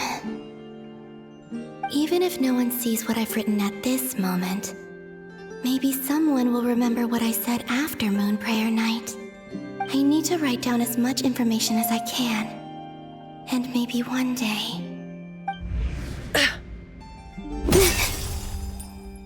Huh? What's up with you? You can't even hold your cup steady. Are you getting tired? A little.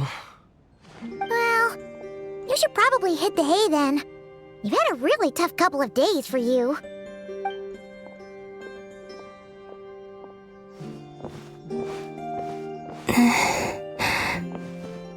You truly have.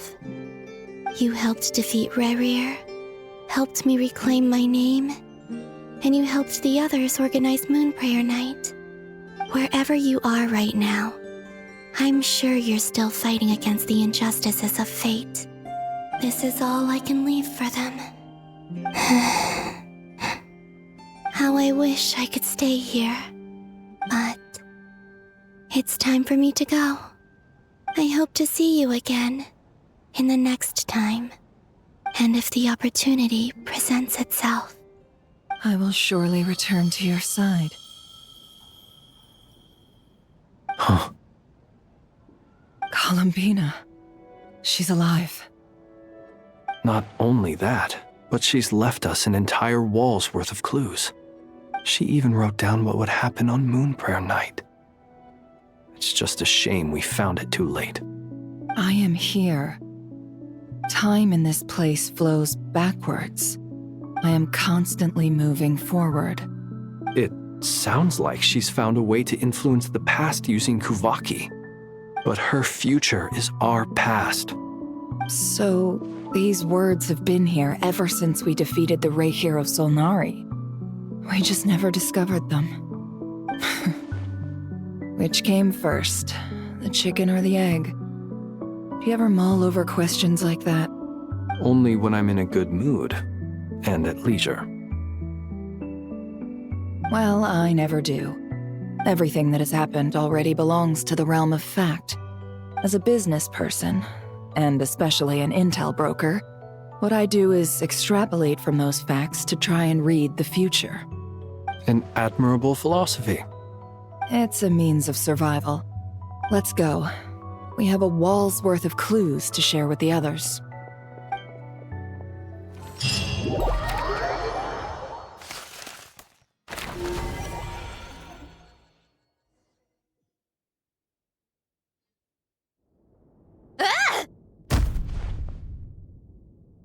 It appears that the doctor's energy signature has changed to something similar to Kuvaki, but not like the Kuvaki we're used to. Not Krai's Kuvaki devices will only have a limited effect on it. I can see why you've chosen to place your hopes in alchemy instead. Also, I must say these books are rather profound. My subordinates just shipped them in from Fontaine. Some of them are from the Narcissenkreuz Ordo. Some are incident reports from Petrichor, and then there's a few test reports for these junk machines. Additionally, after some further scanning, I've discovered something extremely annoying. What's that? Tevat's skies contain multiple moons. A long time ago, when I did my first scan, I detected 3, just as the legends say. But when I checked again just now, I detected 4 moons. So there's one extra? Yeah. Originally, I thought that if I could still find 3 moons, that would at least mean Columbina's still alive. But then it occurred to me that apart from the frost moon, Tevat's moons are just husks. And husks surely shouldn't show up in the scan, since they're not alive. It's weird, isn't it? If we can't even distinguish between a dead and a living moon, how are we supposed to know whether a moon goddess is still alive? Or does this mean that the moon marrows are equivalent to the moons themselves? It's certainly possible. In which case, the 4th moon you detected may be Dottores' artificial creation. So he wasn't bluffing. He really built his own moon marrow. Ugh! I'm so mad right now! It's easy to get overwhelmed when you have too much on your plate. Maybe you need to relax. Perhaps try going for a walk, or simply take a few deep breaths. Nothing can calm me down at a time like this. I need more time, and I need progress.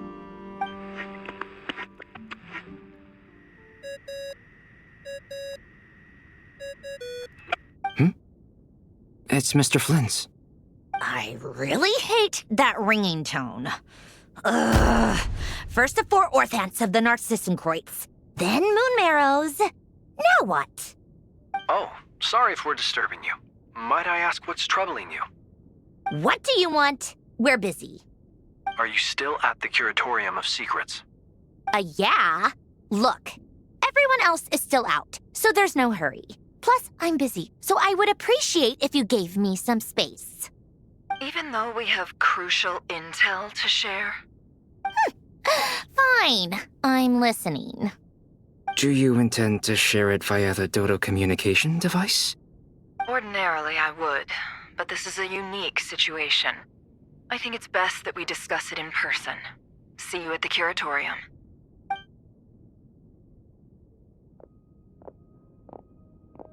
All right then. So, what's the situation? The rest of the team is still out working on their missions and evacuations, but we've decided to fill you in on the most crucial information first. Sandrone, you were right. Columbina is most likely still alive.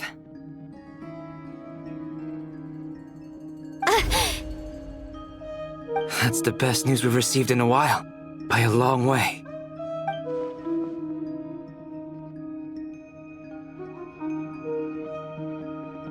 Random locations. Appearing in reverse order? Are you serious? So not dying isn't enough for the moon goddess, huh?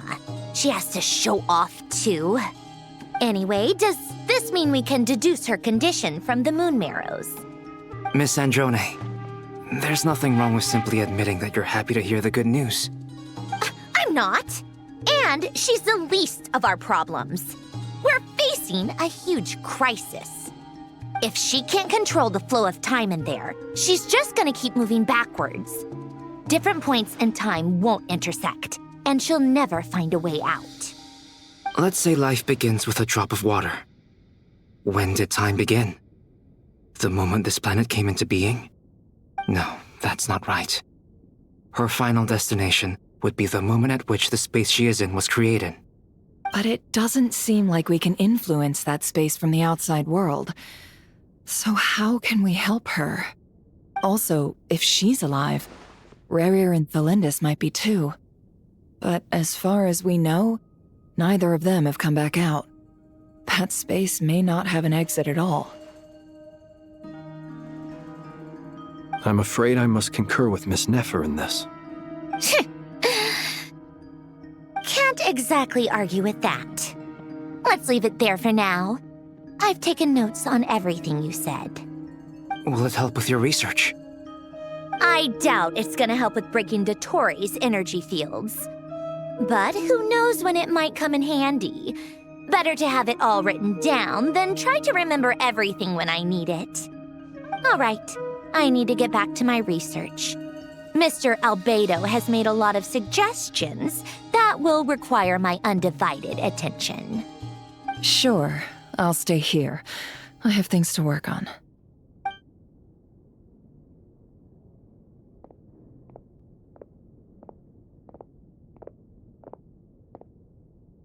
Paimon, are you there? Oh, right. She went with Varka to Natlan, didn't she? Good thing we've moved her and the Traveler's luggage in here. Speaking of the Traveler, where could they be? There's a note from Paimon. Paimon here.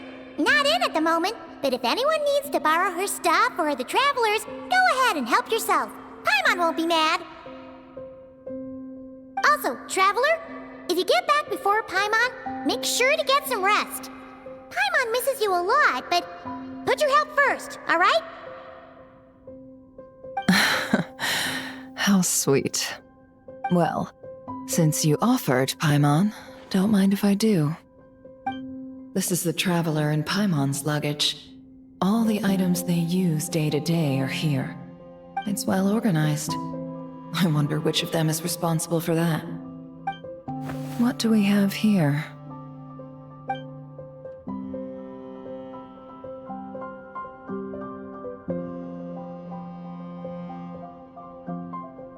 The camera captured a special moment that can only occur between people who are close to one another. You can really sense how the photographer feels about their subject. I wonder why this picture was placed outside. Is it because Paimon recently looked at it?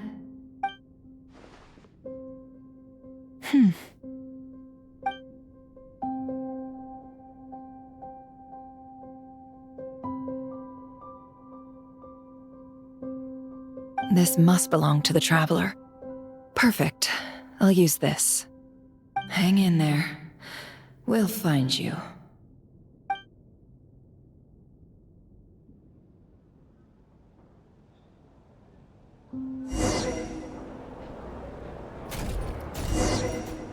Polonia. Search keyword world formula and bring me all relevant books.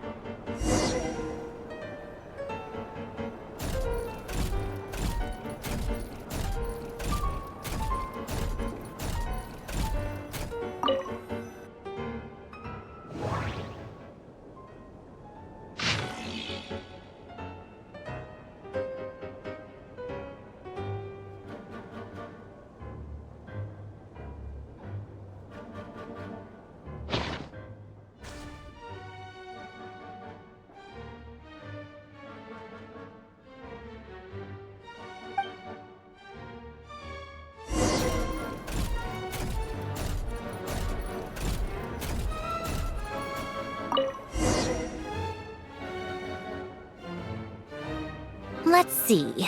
This one is on Tonki's sermon dictation concerning the apocalypse. I believe that the correct term for this is Fortuna. This was an ancient Romorian technology, a wisdom unparalleled. I never imagined that Romorian ideas would be so similar to the diagram I have named, the world formula. This is strong evidence that human civilization should gradually shed possibilities as it continues to explore and evolve. The end of humankind may well be upon us right now.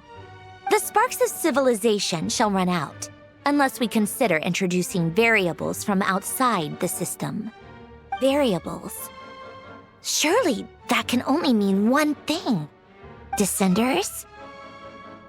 Dottore likely captured the Traveler because of his descender status. But the Three Moons' authority comes from the world itself. Why would Dottore need anything beyond that? Where does this variable factor in? The world formula calculates the fate of an entire world. Introducing a variable would therefore give us...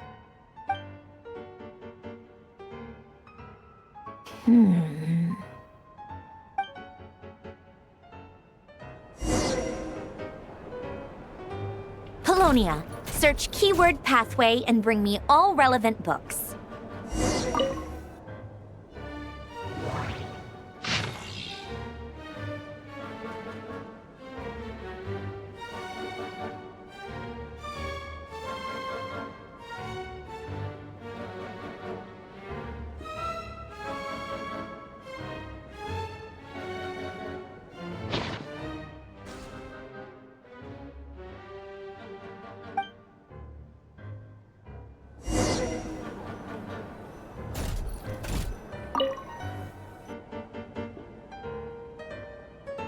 Otonki Sermon Dictation.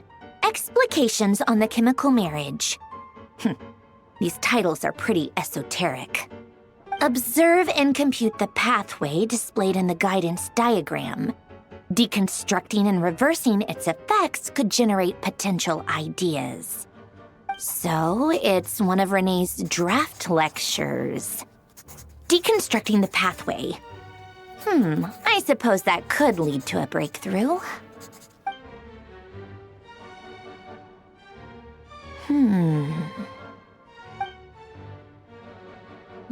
This is so long. This guy sure loves showing off his knowledge.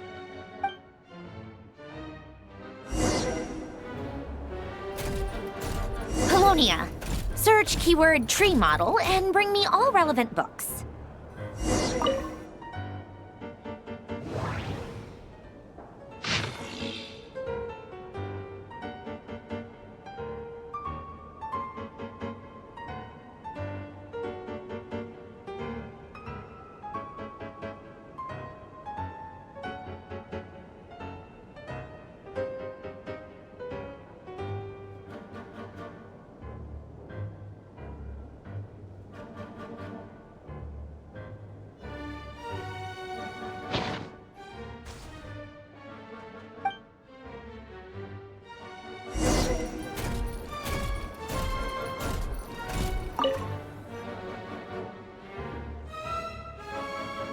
Most of the experimental devices proposed by the Lilia Crucis Ordo are built based on the simple and basic logical structure of a tree model.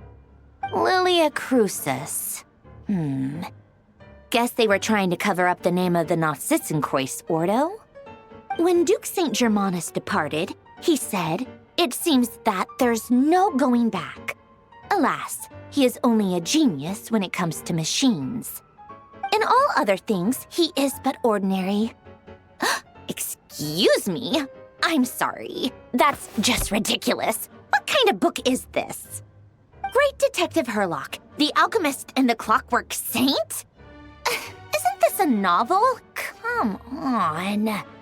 Still, the author swears that they knew Renee well. Whatever. I guess it's not beyond the realms of possibility that Renee would say nonsense like that on occasion. Memory, wishes, souls, and persona.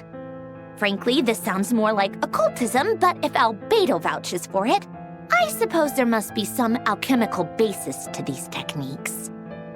The way Alain Guillotin saw it, the world was comprised of machines.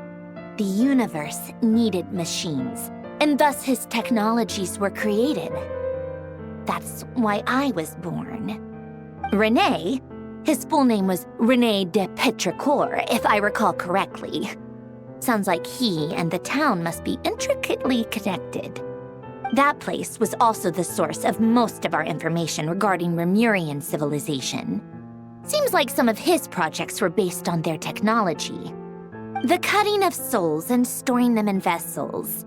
These seemingly unrelated techniques underpinned Renee's research.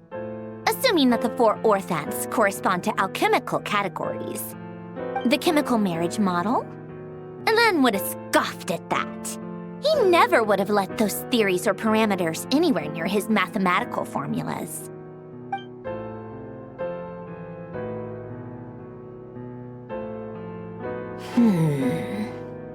What was Elen's view on Renee?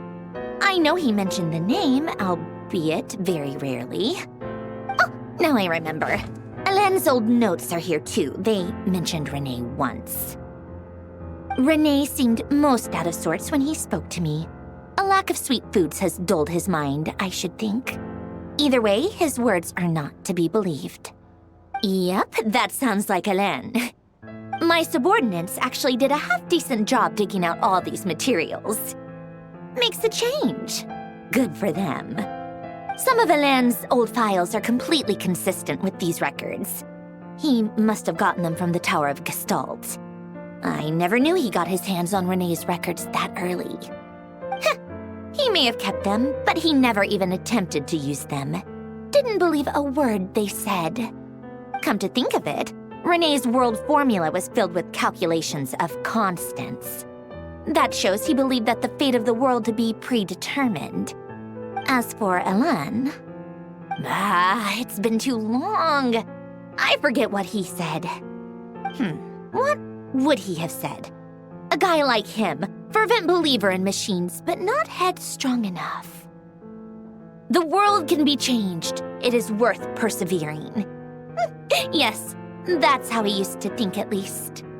He created that procedure to save this world. Yet the scale of the world's fate proved too enormous. The result was beyond his ability to calculate. He died having never seen the outcome. And there I was, left behind in the ashes of his dreams. Did you really never take a close look at Renee's research? Or did you read it but deem his philosophy incompatible with your model? The very thought of trying to incorporate his ideas probably made you feel sick to the stomach. Well, don't worry, because there's a whole new category of lunatic in town. Next to Dottore, every other madman looks sane. You once asked me what I wished for. Should have asked him instead. He's the one pining for things you'd sooner die than witness.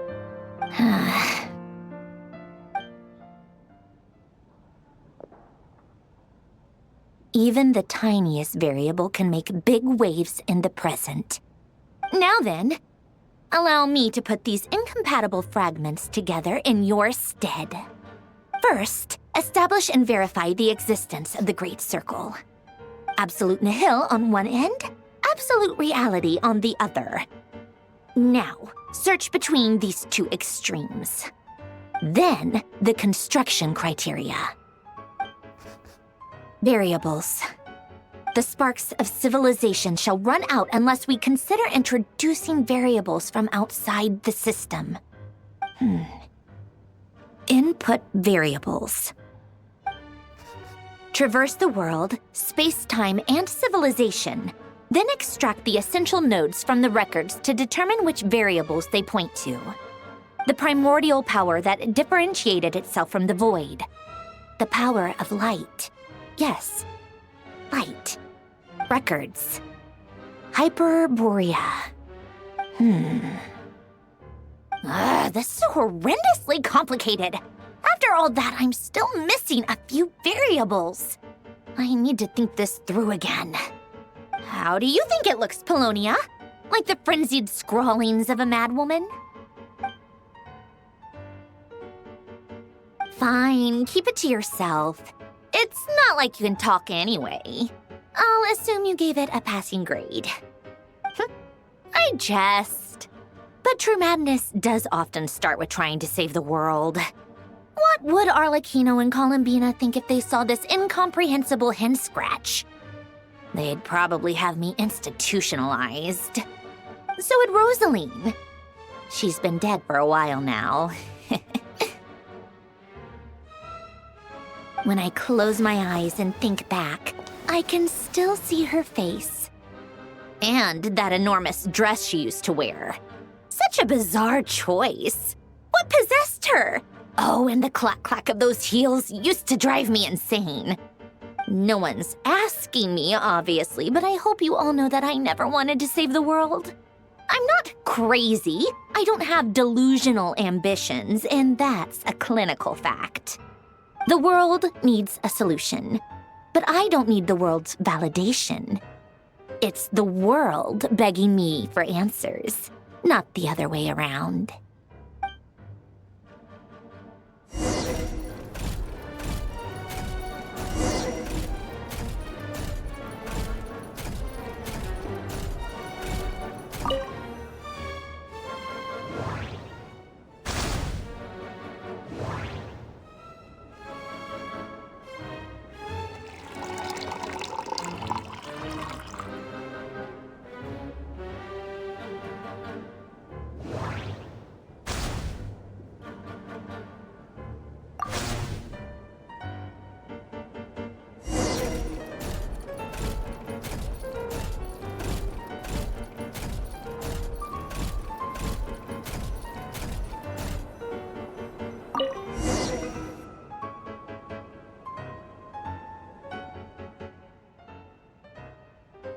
Oh, cookies to go with the tea.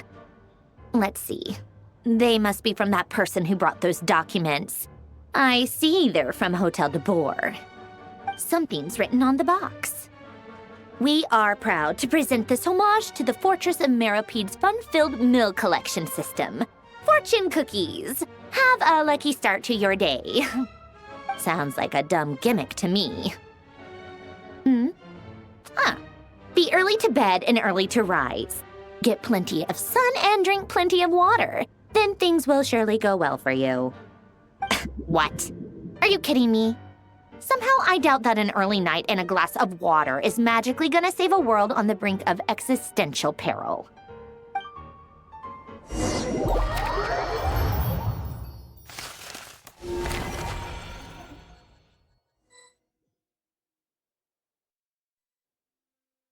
Lady Arlecchino, word has reached us that Lady Marionette's troops are all in position. They are ready to act as soon as the order is given.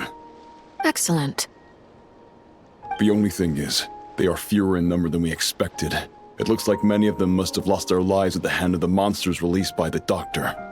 Can't be helped. Allow them to join our ranks and keep in contact. As you wish.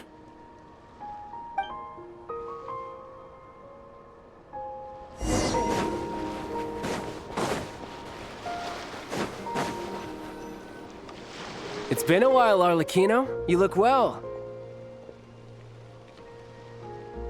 Did Dottore really have to build his lab right on the sole path between Snezhnaya and Krai? Had to go on a huge detour to stay out of its line of sight. Sounds like an arduous journey. I assume you've brought word from Her Majesty?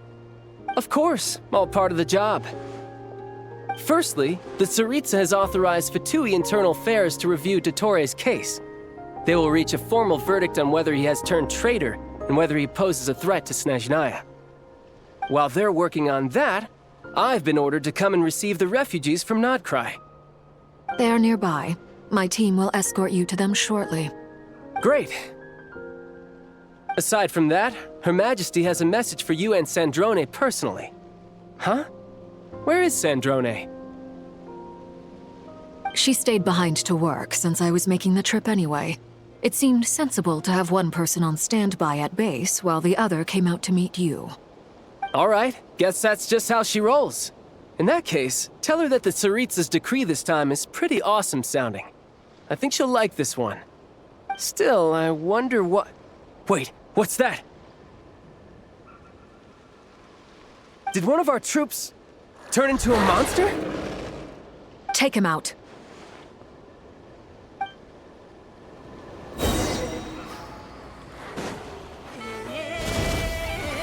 Transfixed! This is where you fall. Laid bare. You've gotten stronger, Arlecchino.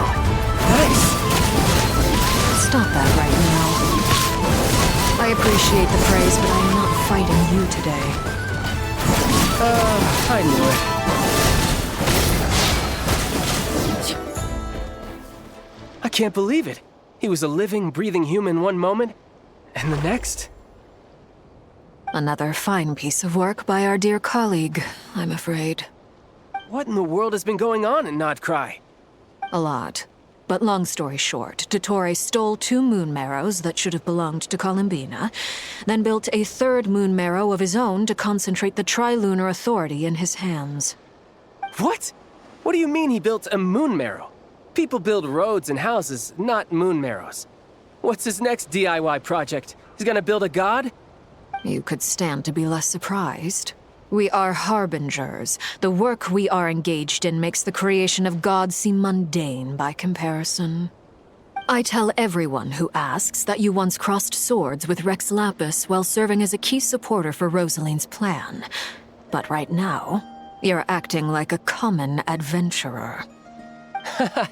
Thanks for speaking up for me. Those 2 really took me for a ride back then. Then again, surely no common adventurer would manage to get tangled up with them the way I did. That's gotta count in my favor, right? It almost sounds like you wish to repeat the experience. I might have to lower my opinion of you. No. I'll stop talking. Please, go on. Dottore is currently still experimenting with his newfound power in ways that continue to corrode the outside world. As for the human mutation, I believe this is simply a consequence of his experiments, and not a strategic move. That radiant beast was once a subordinate of Sandrone's. I suspect he was only allowed to live so that he could become an experimental subject. Also, those of us who fought Dottore have been afflicted with a curse. As such, I cannot leave Krai. This is so much worse than I thought. No wonder Her Majesty's decree is so extreme. While these exceptional circumstances persist, the Harbingers are hereby authorized to use unilateral executive powers. Should Dottore pose a threat, Arlecchino and Sandrone are permitted to eliminate him. My thanks to Her Majesty. I will pass these good tidings on to Sandrone. Her Majesty has also declared that she will refrain from launching an attack on the now evacuated Krai due to the presence of unretrieved research material. A wise decision. By the way, how's my old partner doing? I'm assuming they're with you? Partner? You mean the Traveler? I'm afraid I have bad news. He was captured after our failed assault on Dottore's lab. His whereabouts are currently unknown. What? Why? Since when does Dottore have a bone to pick with him? That is indeed the question. I'm not sure he does. He must have some other goal in mind. This won't do. I have to rescue him. You can't. We have no idea where the Traveler is. What am I supposed to do then? Stand here twiddling my thumbs? Sandrone is working on it. The best thing you can do right now is complete your mission. Fine. I guess I'll leave this to you then. One last thing. Tell the Rooster to get the message out to the gods and citizens of every nation in Tevat. Beware. An uncontrollable pollution is spreading forth from Krai. The source of that pollution is a madman drunk on the success of his experiments. The Fatui and our allies will endeavor to contain the threat. However, if Krai falls, things are likely to escalate. Considering Dottore is one of our own, all Fatui stationed in Krai consider it our duty to stay and fight him to the bitter end. Whatever the cost. Hey, don't be too pessimistic. If it comes to it, I'm sure Her Majesty won't stand by and do nothing. I hope you're right.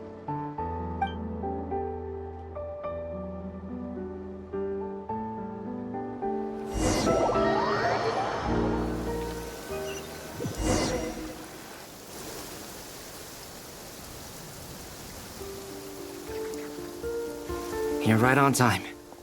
Thanks. Hey, do you think I'll get that gliding exam exemption? I made sure I was on my best behavior in Mondstadt. I landed well outside the city and walked in through the gates. I'll help you apply, don't worry. For now, let's see what we have here. What are the doctor's energy fields even made from? The usual attract and repel principles that govern Kuvaki don't seem to apply to them. They are very mysterious, but ultimately, they appear to be comprised of energies from the 3 realms. Thanks to research by Master and the Hexen Circle, we know that Tevat's 7 elements are derived from the more primordial power of the Light Realm, which is antagonistic with the power of the Void Realm.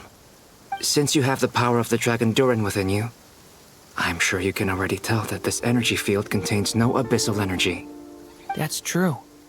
It's not abyssal energy, it's something pure, wild, and untamed. I've been thinking about something. Do you still remember the device that Dory supplied from the Academia when you and Miss Columbina fought Rarier? That was one of the most marvelous feats of ingenuity I've ever seen. The design, the craftsmanship, the material selection. I couldn't fault any of it. Not to mention the operating principles. Surely the most ingenious feature of all. Dory didn't go into detail on how it functions, but I have a working theory. The clue was that Miss Columbina was somehow able to use the pyro energy that you provided, despite the fact that, as a moon goddess, she should only be able to use Light Realm energy in principle. Now, all elemental energy is, of course, derived from Light Realm energy to begin with. Hence, I suspect that the device works by restoring elemental energy to its original state. This presumes a theoretical model of the 7 elements akin to that of light refracted through a prism. Perhaps it is no mere analogy. Maybe there is indeed a prism in this model. I almost wonder if the idea for the device was conceived based on direct observations of said prism. It would explain how such an ironclad design concept was achieved. It is at once a masterwork of engineering and a groundbreaking application of the Academia's latest elemental theories. I suspect only Lesser Lord Kusanali herself could have devised such an ambitious technology. But back to the energy field before us. If this is pure Light Realm energy, its relation to elemental energy is one of integration versus division. Or you could say that the former contains the latter. Could this mean that elemental energy can dilute the power of the Light Realm? Should we give it a try? We should.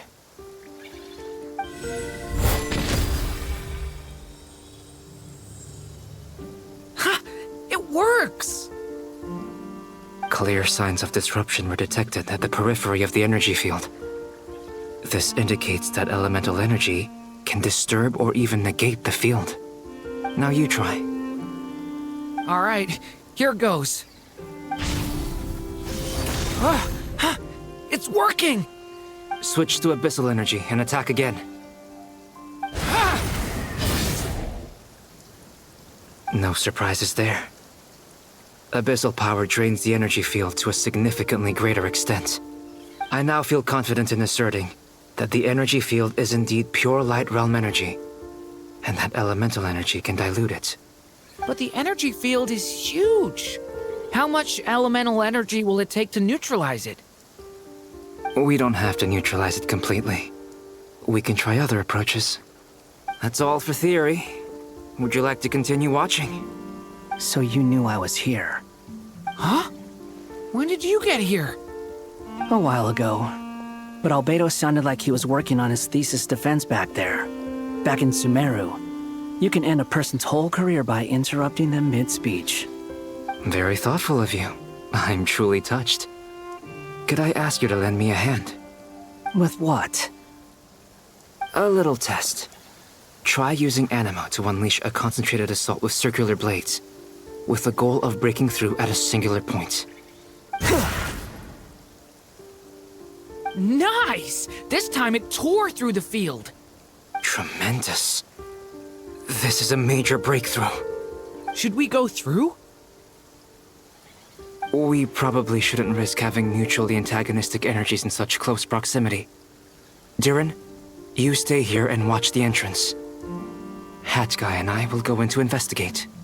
Sounds sensible to me. Keep your eyes peeled, Durin. Don't worry, I got this. You two be careful in there. Just give me the signal if you need help, and I'll dive right in. What do you mean, signal? It's based on a new alchemical concoction I developed last month. When 2 bottles of it are smashed on the ground together, they emit a blinding burst of light. If it comes to that, remember to shield your eyes with your hat. Glad I asked. Thanks for the heads up.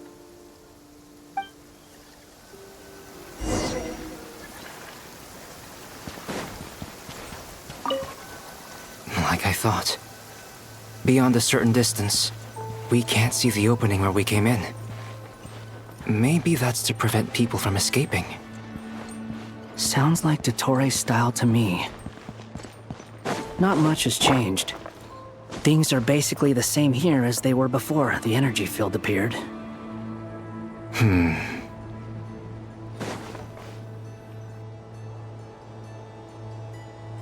They have no heartbeat and they're not breathing. We can only assume they're dead. But there are no visible wounds. Also, there's an animal squatting next to each body. It's watching us. That's not an animal's gaze. What are you trying to tell us? Doesn't seem eager to talk. I guess maybe it's just an animal after all. Let's keep looking around.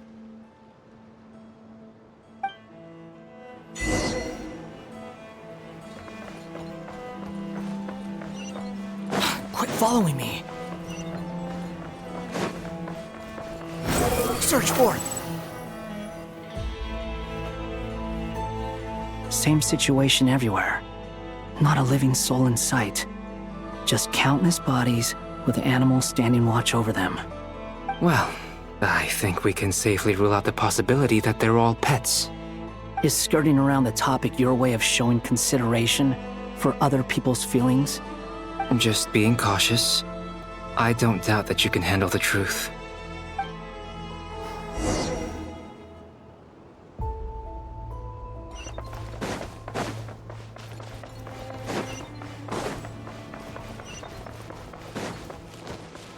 Careful.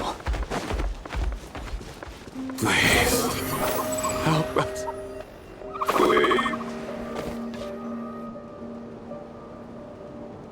Please, help us. Please. What happened here? I don't know. Suddenly, everyone collapsed. Then my line of sight got lower. I still have some of my senses left. I gotta get out of here.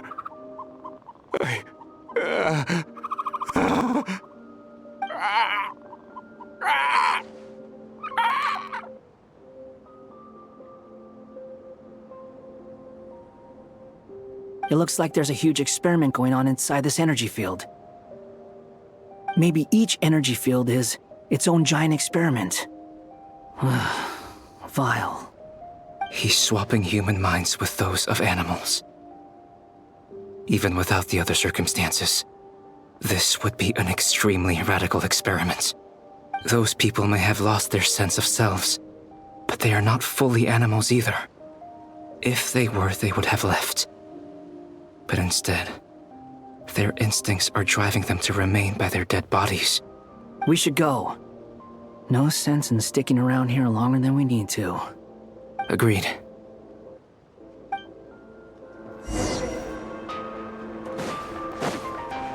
Behold!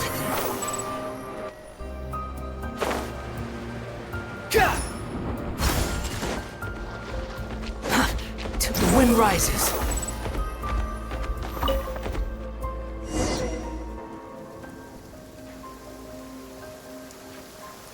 You're back! Everything okay? We saw some things that take a strong stomach. Otherwise, we're fine. We should share our findings with the others.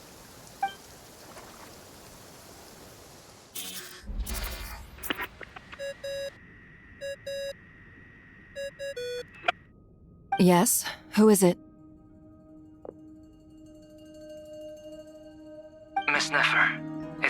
Albedo, we found a way to break through the energy fields. With enough control, it's possible to tear them open using elemental energy. Also, we managed to take a look inside. Dottore is carrying out his cruel experiments on an immense scale. Any residents who have failed to evacuate in time will likely meet a grisly end. Sounds like he's living down to our expectations. Might I ask how things are proceeding on your end? I'm just about to get started. I'll be in touch once I have a result. Understood. Stay safe. I will.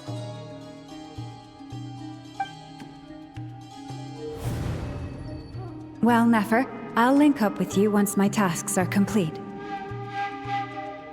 What makes you think I'd need you to do that? I'll need it. And considering the way you approach certain matters, I think you'll be better off with me present.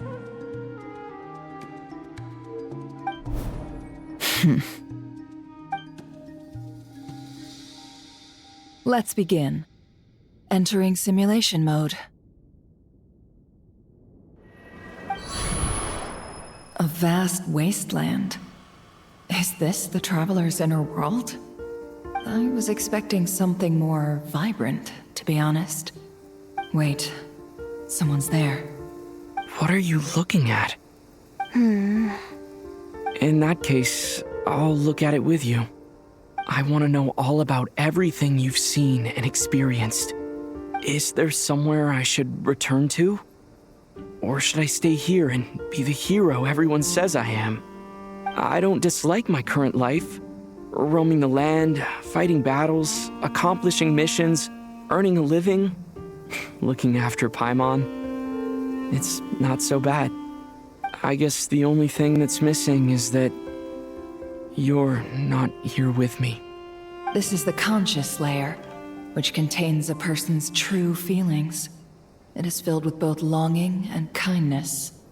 I suppose anyone who lives long enough ends up wishing for someone who can't be there. Maybe it's the only way we can feel truly alive. Time to delve a little deeper.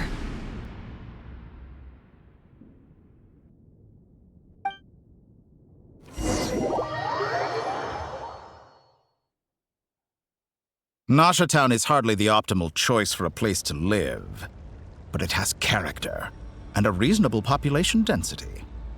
What are you trying to say? Oh, don't be nervous. I was just thinking where might make a good starting point for your journey. Perhaps I should send you further afield. Conria, perhaps. Conria ceased to exist long ago. Once again, you fail to understand the possibilities that the Tri-Lune creates. Anything that has existed in the past, I can now recreate. You simply do not wish to see that happen. That might be because you miss your sibling and fear getting answers that you are not ready to learn. But this is not for me to judge. If we are to collaborate, we need to maintain an amicable relationship. In a moment, you will be able to... Oh no. What are you...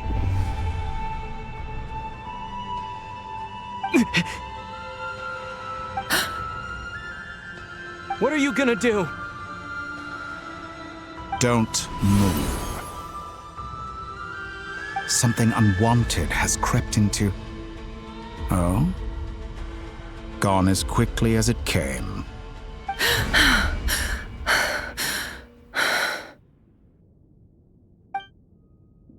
Did you save me? If I hadn't cut the connection, Dottore might have caught you from the other side and destroyed you. This was a good idea, but once is plenty. You were exceptionally brave. Excellent work. Thanks, but now's not the time for that.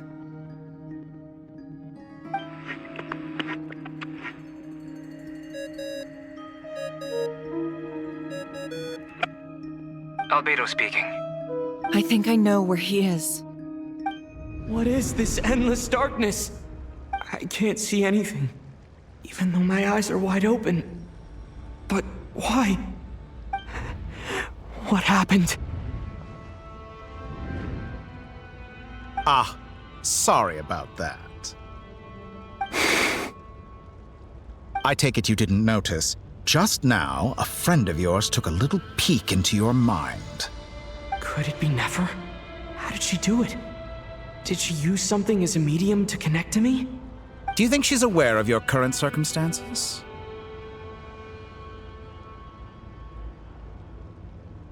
Oh dear. Have I stunned you into silence? I only wanted to slow down your time a little so I could stop your intruder in her tracks. It would have been nice to capture the spy. I must say, I'm finding the ability to adjust the flow of time rather intriguing.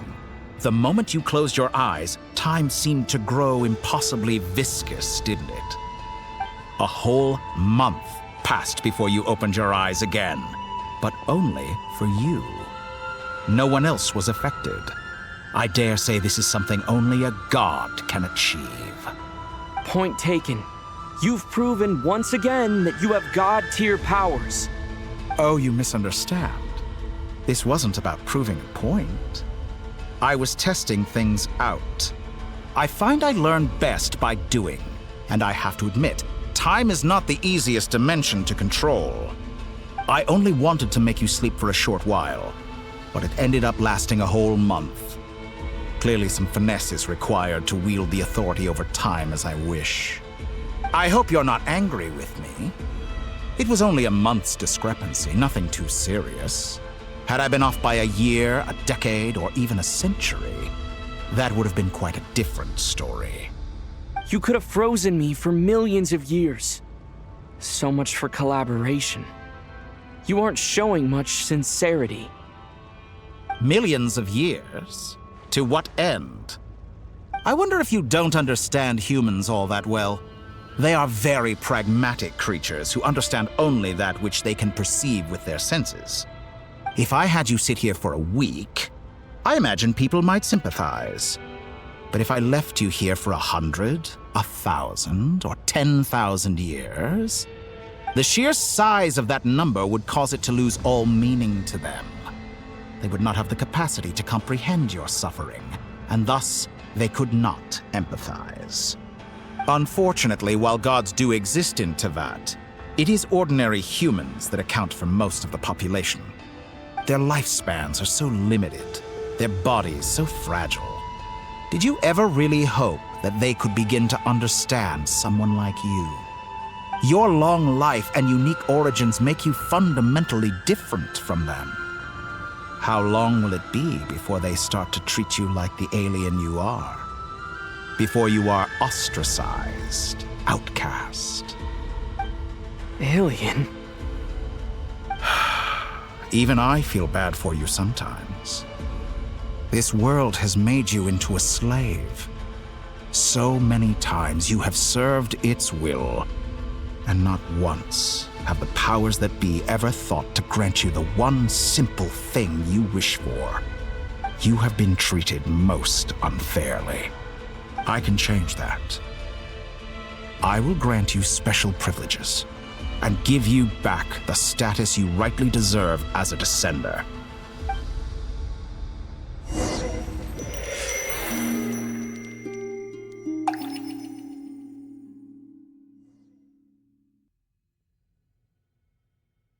I've entered the past 3 times at this point, but I still have so many questions. For instance, beyond each point being further back in time than the last, what determines the specific locations at which I can make entry? So far, the common thread linking all 3 scenarios is that the Traveler has been present. But it's more than that. I know I sensed something familiar around him. What was it? I'll keep this question in mind as I carry on.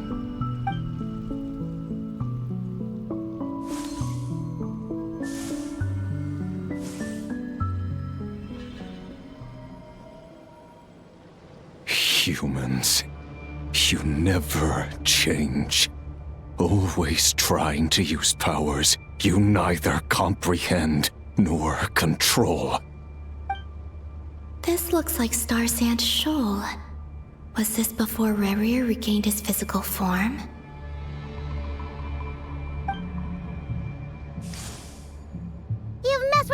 again, huh? Sorry, but this round's not gonna go your way. The cannon. That's right. I was at Silvermoon Hall and I sensed an abnormal Kuvaki fluctuation coming from Nasha Town. And right after that, came an ominous power emanating from Star Sand Shoal. My body was once torn into countless pieces and hurled into the swirling chaos of time itself. But even so, my life and will were not extinguished. I wonder if I could try to prevent his resurrection. But how would I do it? What can I do, here and now? Traveler! Behind you! Look at that light! No, I won't make it in time. He's using the Kuvaki shield, like I taught him. Is he going to use it to block the cannon's beam? He's strong. I'm sure he can manage. But the force released when the beam impacts the shield might lead to collateral damage. EC Island. The Frost Moon Scions will be exposed to lethal levels of Kuvaki. A question, if I may. Kind Miss Columbina. When the cannon's Kuvaki beam was deflected earlier, I saw several bolts of energy streak toward Hisi Island, only to be blocked. Did you also have a hand in that?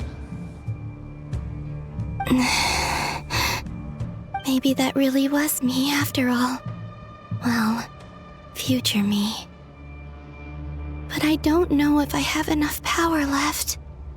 Siki sato pasa sax, niti ipotuvtos. There's no time. Osestikos paratin tiram to risuiku, to pir to aithion feraton. I have to make it. Oh, Frost Moon. Oh, great land. Oh, slumbering moonlight of Krai.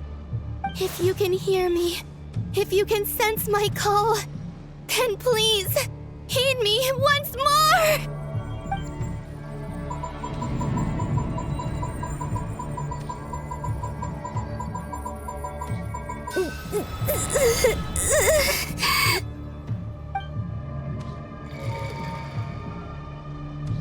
Did it work?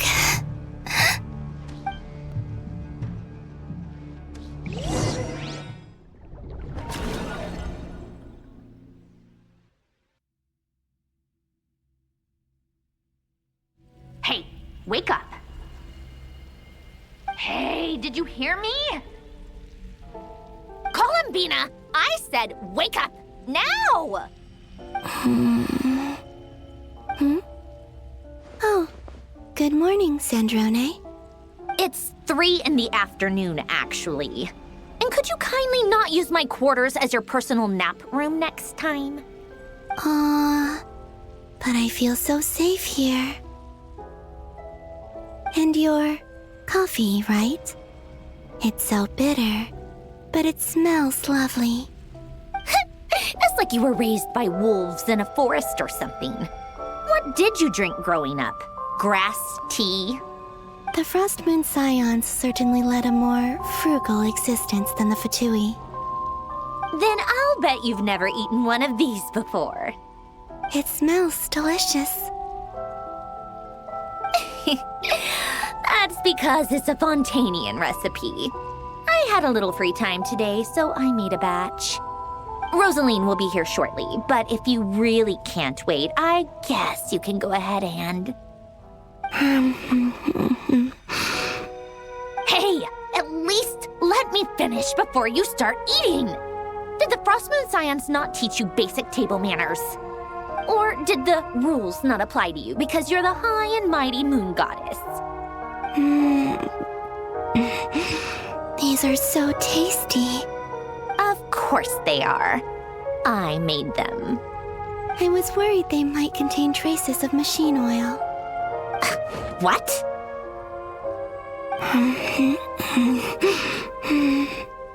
You know, there's something I've always wanted to ask you. Why did you leave your old home and join the Fatui? I mean, I'm sure their food was awful. But there's gotta be more to it than that. Well, life there didn't go quite how I imagined. What were you expecting? You're a god. Your followers are gonna make some demands of you, right? Surely you can just answer a few prayers here and there in return for the free food and drink. How bad can it be? Well, would you help other people just for free food and drink? The doctor told me that you were created by a great mechanic, Lord something Fisher. The Lord Artificer. Ugh, some people can't keep their mouths shut. Oh, Lord Artificer. And didn't he have something to do with the, narcissist? Narcissenkreuz Ordo. Yes, that was it. Narcissenkreuz Ordo. So, would you try to fulfill their wishes? You must be joking. I wouldn't go even if they paid me. I don't even know them. Exactly. Well, I felt the same way. I did not know the people who made demands of me. What do you know? We're on the same page for once. In his later years, Alan did ask me if there was anything I wanted to do. If I had any wishes of my own. Well, I don't. And I'm not in any mood to fulfill someone else's either. Who's Alain? He was the... You know what? Never mind. You're not gonna remember. Anyway, the point I'm trying to make is, neither of us is the self-sacrificing type. Let me ask you this. What sort of place would you like to live in, if you could choose? A place where people don't ask me for things I cannot give them. Where they don't worship me, or fear me, but just want to chat with me like a normal person. I'd also like the freedom to come and go as I please. And ideally, it would be somewhere with the smell of coffee and snacks. Not to burst your bubble, but no such place exists in the world. Now, take your snacks and scram.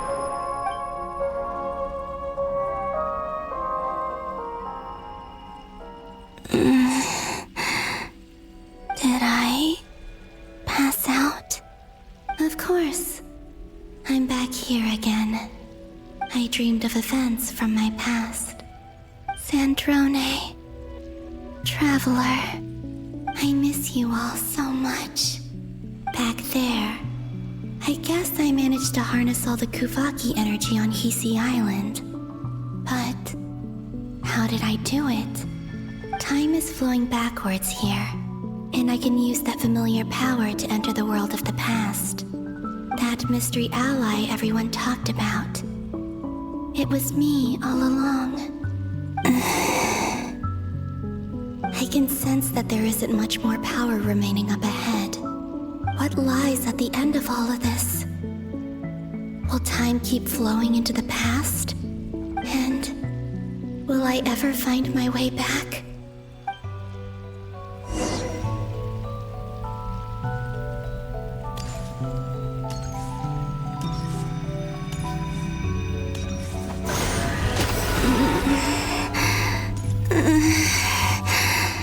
It's getting harder and harder to use my power.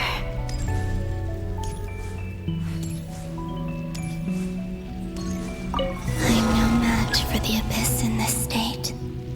I need to avoid the contaminated fragments.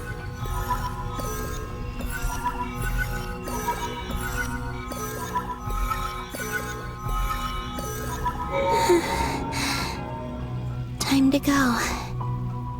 I wonder where I'll find myself this time.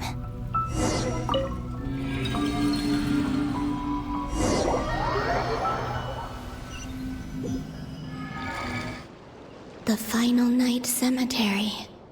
This is where Flint's is based. Or not? How are we supposed to read through this many files? Difficult, yes, but it is also our most efficient option. Seems like they're searching for information. Oh, I remember. Flintz and Varga talked about some files on the Wild Hunt. Was this my doing too? To expose the true intentions of this Rarir, we need to dive into Krai's history. Are my actions changing the past? Or are they simply completing a process? Is all of this inevitable? Or am I the one making these decisions? If I choose not to help them now, will it change how things turn out? Hope we don't land on our heads then.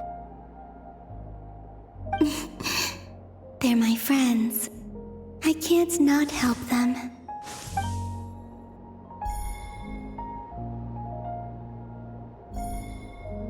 Ghost! And the other one was... here. Hey! Another file's moving!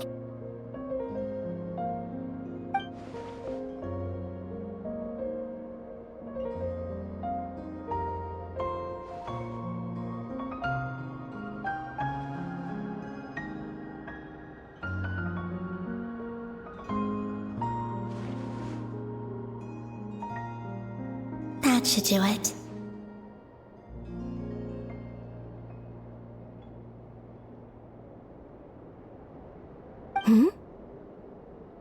Luanatar? You can sense my presence? Wait!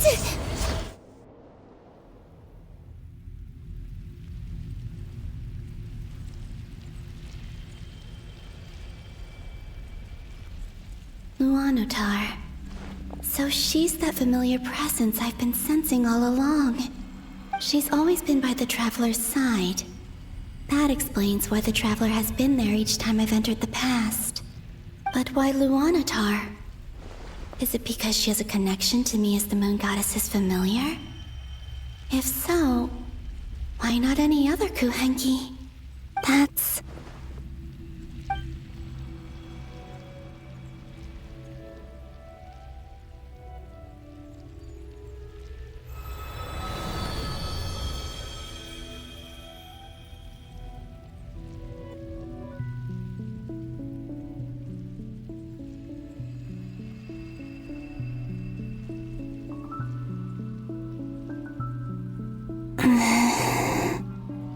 I cannot sense any power up ahead.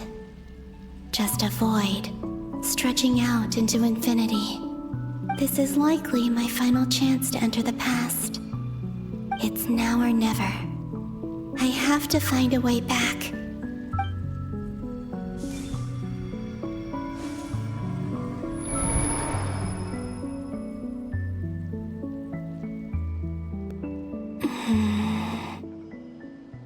Hisi Island? How far back in time is this? Where's Luanatar? I can't sense her presence this time. Oh, seeing Enefa and Aino reunited like that sure was heartwarming. Traveler, Paimon! No, stay calm. I don't have much power left to change things. I don't even have that much time left here. Think, Columbina. How do I find a way back? A way back... to where? Do I go back to Moon Prayer Night? Or to the future that followed? And if I return in my current state, what will become of me then? Dottoro's actions that day proved that he'd been planning that for a long time. He had already seized the power of 2 moon marrows before capturing me. Even if I managed to get back, how can I fight against him when he wields the Tri-Lune Authority? I can't. If I go back like this, I'll be playing right into his hands. I have to find some way of rivaling the power he has usurped. Wait. Time flowing backwards. The Tri-Lune Authority. does that mean? I think I know what the final destination of this lunar reflection might be. I know what I must do. Speaking of homes, we must already be close to where the Frost Moon Scions live. The vibe here feels different, just like the scenery. But how do I communicate my plan to my friends? Should I write it down here? No, someone else will see it. I need something with a close connection to me. Something I can use as a medium to tell them what's happened to me in here. Now it makes sense.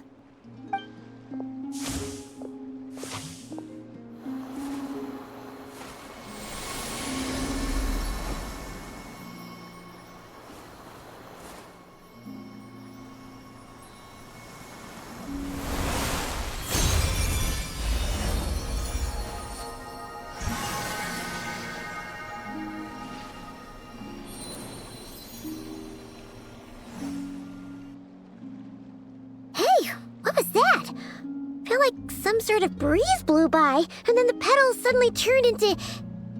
Huh? It was I who brought Luanatar into being. I gave up a piece of my own soul to create her. That's why I could sense a familiar power from the moment I entered this space. It also explains why she's been present in every past location that I've entered. Because we have a deep connection. Hey there! What's your name? And the reason why there are no more gates to the past after this point is that Luanatar hadn't been born then. No wonder I sensed the trace of a blessing when we first met. But I still didn't recognize the soul hidden within you.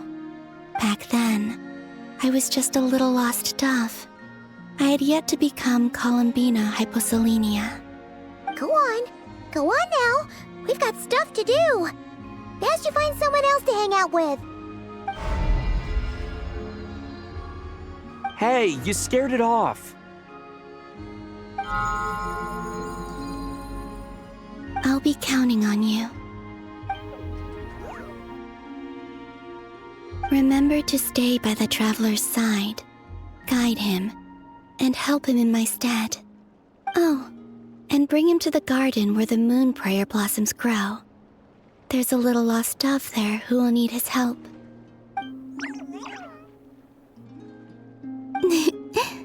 Go on.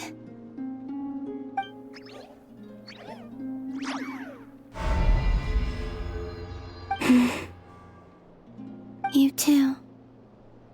Go and live your story. As for mine must go in a different direction.